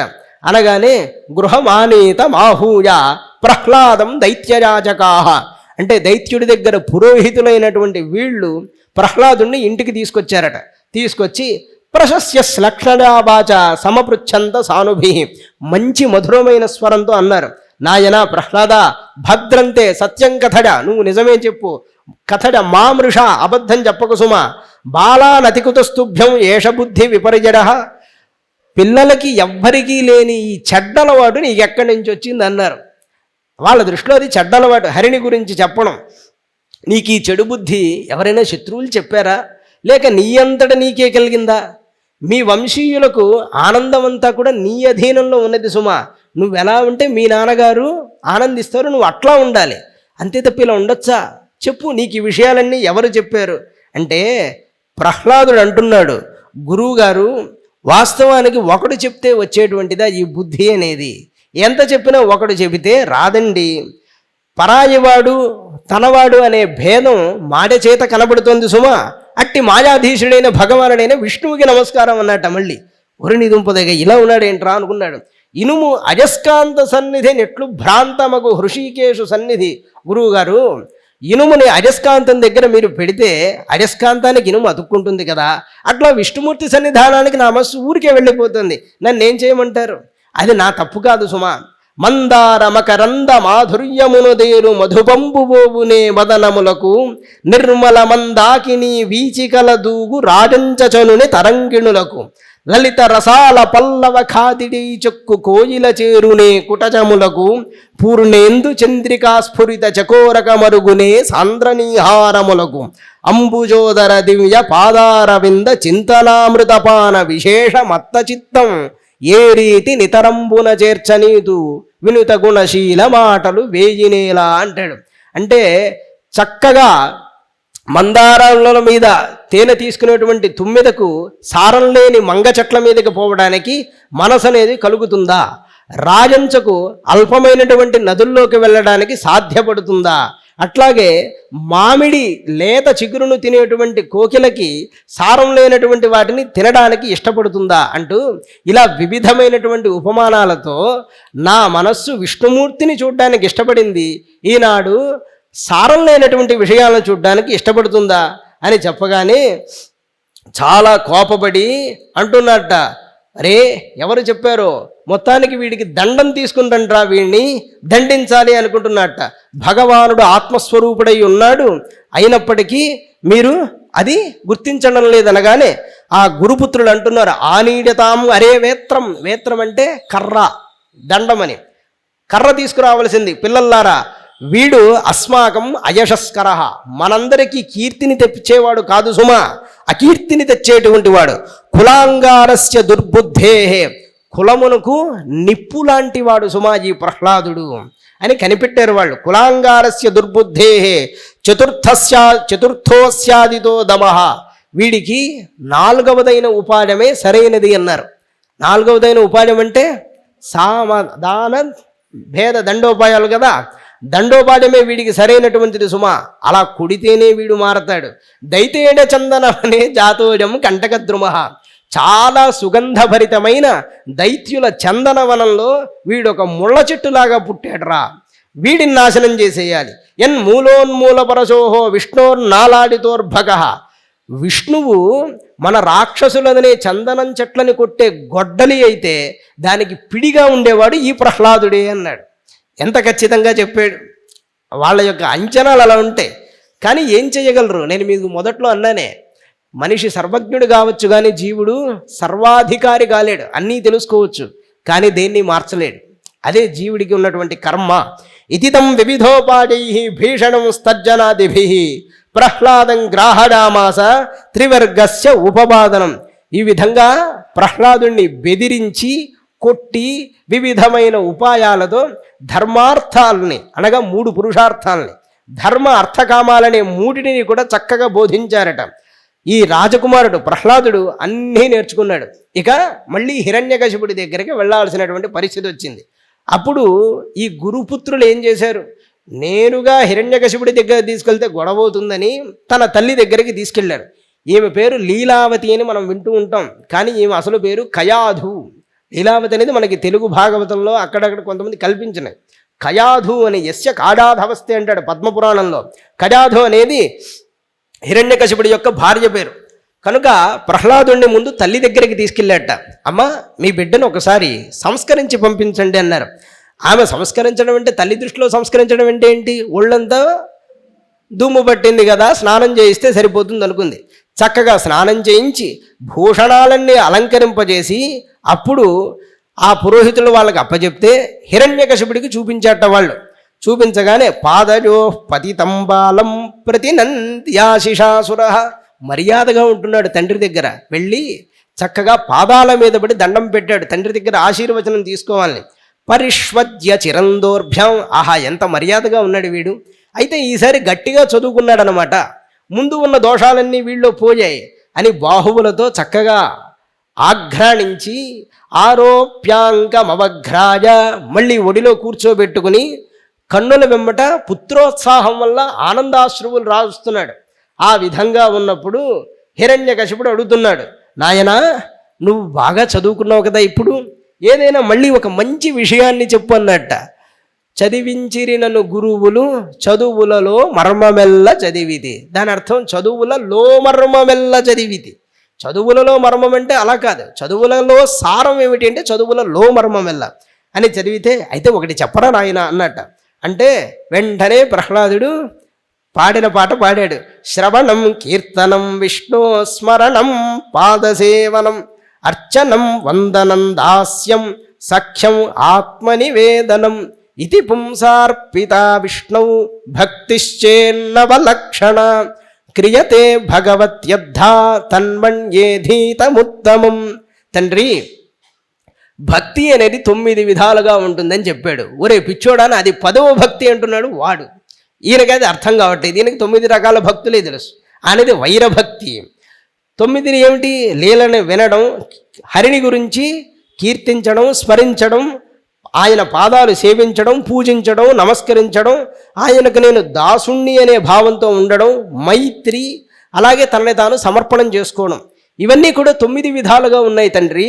ఈ భక్తిల్లో ఏదో ఒక భావంతో నారాయణుణ్ణి ఆశ్రయించడమే మంచి విషయం అని నా అభిప్రాయం అన్నాడు. అనగానే అప్పుడు కశిపుడు కింద పెదవిని కొరకడం మొదలుపెట్టాడు. నిశమ్య తత్సుతవచ, నిశమ్య అంటే విని, కొడుకు యొక్క ఈ మాటలు విని అప్పుడు హిరణ్యకశిపుడు గురుపుత్రమువాచేదం వృషాప్రస్ఫురితాధర, పెదాలు కదులుతూ ఉండగా గురుపుత్రుని ఉద్దేశించి అంటున్నాడు, బ్రహ్మబంధో కిమేతత్తే. బ్రహ్మబంధో అన్నట్ట. బ్రహ్మబంధో అంటే బ్రహ్మగారికి బంధువు అని అర్థం కాదు, చాలా తప్పు మాట. బ్రహ్మబంధో అంటే జాతి భ్రష్టుడు అని అర్థం. బ్రహ్మబంధు అంటే మంచి మాట కాదు. బ్రహ్మబంధో పేరుకే బ్రాహ్మణుడు తప్ప నీలో బ్రాహ్మణత్వం ఎక్కడుందిరా ఓ బ్రహ్మబంధో. కిమేతత్తే విపక్షం శ్రయతాసత. ఇలా విపక్షాన్ని గురించి, ప్రతిపక్షాల గురించి ఈ విధంగా వీడు చెప్తున్నాడంటే మీరు ఏం నేర్పించారు? నా మాట కాదని మీరు పిల్లవాళ్ళకి ఈ చదువంతా నేర్పిస్తున్నారు అన్నట్ట. అనగానే గురుపుత్రుడు అన్నాడు, నమత్ప్రణీతం నపరత్ప్రణీతం. స్వామి, నువ్వు చాలా తప్పుగా అనుకుంటున్నావు సుమా. ఇది మేం చెప్పినటువంటిది కాదు, పక్కవాడు చెప్పింది కాదు. సుతో వదత్యేష తవేంద్ర శత్రు. నీ కొడుకే ఇలా చెప్తున్నాడయ్యా. నువ్వు ఇంద్రుడికి శత్రువి అంటే దేవతలందరినీ అదుపులో పెట్టుకున్నవాడివి నువ్వు ప్రస్తుతం. అట్లాంటి వాడివి నీ దగ్గర ఎవరు తప్పు చేస్తారు? నైసర్గికి యమ్మతిరస్య రాజన్. నైసర్గికి అంటే సహజంగానే నీ కొడుక్కి ఈ గుణాలన్నీ వచ్చాయి. ఇది మర్చిపోవద్దు అనగానే అప్పుడు హిరణ్యకశిపుడు ప్రహ్లాదుడి వైపు తిరిగి అంటున్నాడు, అమంగళకరం దుష్టమైన ఈ బుద్ధి నీకు గురువు నేర్పింది కాకపోతే ఎట్లా అబ్బిందిరా అని అడిగట. ప్రహ్లాదుడు అంటున్నాడు, తండ్రి ఇల్లే వ్రతంగా కలిగి, అంటే ఇంటిని పోషించుకోవడమే వ్రతంగా కలిగి ఈ సంసారంలో చరించే వాళ్ళకి ఒకళ్ళు చెబితే మాత్రం కృష్ణుడి మీద బుద్ధి లగ్నమవుతుందా? స్వయంగా భక్తి చేస్తే తప్ప కృష్ణుడి మీద మనస్సు లగ్నం కావడం అనేది కుదరదు సుమా. వెంటనే అనద్దు, కృష్ణుడు అప్పుడు పుట్టలేదు కదండి కృష్ణుడి మీద అని ఎందుకన్నారని. కృష్ణుడు అంటే అక్కడ నారాయణుడు అని అర్థం. కృష్ణ పాపాన్ కరషదీది కృష్ణ. కృష్ణ అంటే పాపములన్నిటినీ దున్నివేసేవాడు కనుక ఆయనకి కృష్ణుడు అని పేరు. కృష్ణ శబ్దానికి శబ్దం ముందే ఉంది, తర్వాత కృష్ణుడికి పెట్టారు ఆ పేరు. అచ్చపు చీకటింబడి గృహవ్రతులై విషడ ప్రవిష్టులై చచ్చుచున్ పుట్టుచున్ మరల చర్విత చర్వణులైన వారికి చెచ్చరబుట్టునే పరులు చెప్పిననైనా. ఎప్పుడు గృహవ్రతులై చరించేవాళ్ళు, ఇతరులకి సహాయం చెయ్యక తమ వరకే బాగోవాలని ఎప్పుడూ విషయాలలో చరిస్తూ చర్విత చర్వణులైన వారికి, చావు పుట్టుక ఈ రెండిటి మధ్య తిరుగుతూ ఉండేటువంటి వాళ్ళకి చెప్పిననైనా వచ్చునే నిజేచ్ఛనైన నేమిచ్చిననైనా, అనగా వాళ్ళు అనుకున్నా తగులు వస్తుందా ఈ బుద్ధి, అడవులకు వెళ్ళినా వస్తుందా ఈ హరిప్రబోధం అనేది? అలా రాదు. కానీ ప్రయత్నపూర్వకంగా నారాయణుణ్ణి పట్టుకోవాలి సుమా. సాక్షాత్తు రాక్షసరాజుతో ఇలా మాట్లాడుతున్నాయంటే ఆయన ధైర్యం అలాంటిది. చెప్తాడు, సంసార జీమూత సంఘంబు విచ్చునే చక్రిదాస్య ప్రభంజనము లేక. తండ్రి సంసారం మనల్ని మేఘాలలాగా కప్పేస్తుంది సుమా. నిజం అనేది ఏంటో తెలుసుకునే లోపే ఆయుష్యంతా అయిపోతుంది. అందుకే ఓ కవి అన్నాడు కదా, ఆయురు వర్షశతం భువినునాం రాత్రవు తదర్థంగతం. 100 ఏళ్ల ఆయుష్లో 50 ఏళ్ళు నిద్రకే పోతే మిగిలింది చేసేదేముంది? ఇక అందులో విభజన చేస్తాడు ఎట్లా ఉంటుందో. అలాంటి సందర్భంలో సంసారం మేఘంలాగా మనల్ని కప్పినప్పుడు చక్రికి నేను దాసుణ్ణి, అంటే నారాయణుడికి దాసుణ్ణి అని సేవ చేస్తే ఆ పుణ్యఫలం మహావాయువుల్లాగా ఈ అజ్ఞాన రూపమైన మేఘాలను వెళ్ళగొడుతుంది. అలా చక్రిదాస్య ప్రభంజనం లేక సంసార జీమూతం, సంసార మేఘాలు పోతాయంటావా? తాపత్రజాభీల దావాగ్నులారునే విష్ణు సేవామృత వృష్టి లేక. సంసారులు ఎప్పుడు తాపత్రయాల్లో కొట్టుకుంటూ ఉంటారు. ఆ తాపత్రయాలు అగ్నిలాగా జీవుల్ని దహిస్తూ ఉంటే విష్ణు సేవ అనే అమృత వృష్టి కురవకపోతే వాళ్ళకి శాంతి కలుగుతుందంటావా? సర్వంకషాఘౌఘ జలరాసులింకునే హరిమనీషా బడబాగ్ని లేక. హరిమనీషా బడబాగ్ని, నిత్యం హరియందు చేర్చినటువంటి బుద్ధి పాపములను దహించేటువంటి అగ్నిలాగా తయారవుతుంది. అలాంటి అగ్ని లేకుండా పాపములన్నీ దహింపబడతాడా? ఘన విపద్గాఢాంధకారంబులడగునే పద్మాక్షనుతి రవిప్రభలు లేక. ఆపదలనేటువంటి చీకట్లు స్వామిని స్తుతి చేయడం అనేటువంటి వెలుగు లేకుండా పోతుందంటావా? ఆ చీకట్లు నిరుపమా పునరావృత్తి నిష్కళంక ముక్తి నిధింగానవచ్చునే. మళ్ళీ తిరిగి రానటువంటి ముక్తిని మనం పొందగలుగుతామా? ముఖ్యమైన శార్ంగకోదండ చింతనాంజనము లేక. అంటే ముక్తి అనేటువంటి నిధిని పూర్వకాలంలో నిధులని చూడాలంటే అంజనాలు వేసేవాళ్ళు, మీకు తెలుసు కదండి. అంజనాలు వేసి ఎక్కడ ఉందో కనుక్కుంటారు. ఈ ముక్తి అనేది ఒక నిధి అంటే, మోక్షం అనేది ఒక నిధి అయితే హరినామం అనేది అది కనిపెట్టేటువంటి అంజనం వంటిది సుమా. ఆ హరినామాన్ని అలా స్మరణం చేస్తూ ఉంటే ఇదిగో ఈ జీవుడికి ఇప్పుడు ముక్తి వస్తుందని తెలుస్తుందట. ఒక 2 భక్తులు తపస్సు చేస్తున్నారట. 2 భక్తులు అలా ఒక దారి మధ్యలో ఉన్నారు. నారదుల వారు అలా వెళ్తున్నారు. ఒక ఆయన నారదుల వారు, నమస్కారం, మీరు మహానుభావులు అన్నారు. సరే నాయన, నేను భగవంతుడి దగ్గరికి వెళ్తున్నాను, నీకు ఏం కావాలో అడుగు చెప్తానన్నాడు. నాకు మోక్షం ఎప్పుడు వస్తుందో కాస్త తెలుసుకోండి అన్నారట.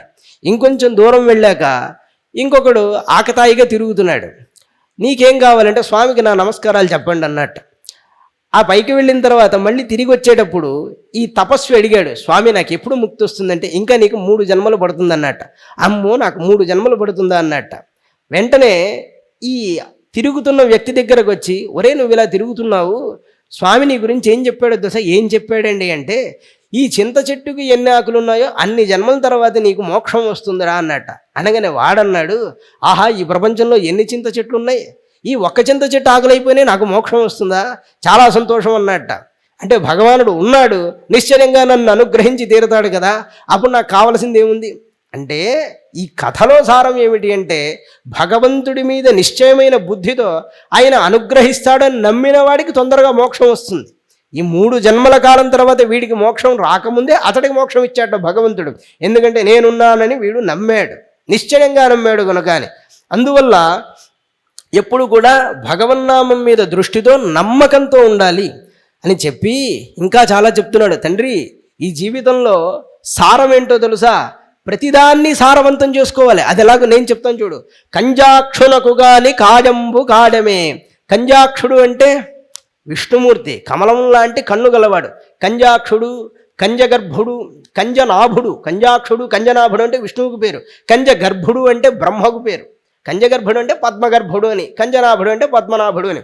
కంజాక్షునకు గాని కాజంబు కాజమే పవన గుంఫిత చర్మ భస్త్రిగాక. నారాయణుడికి పనికిరాని శరీరమే అంటావా? ఇది నిరంతరం ఊపిరి పీలుస్తూ వదులుతూ ఉండేటువంటి ఒక తోలు తిత్తియే సుమ. పవన గుంఫిత చర్మ భస్త్రిగాక.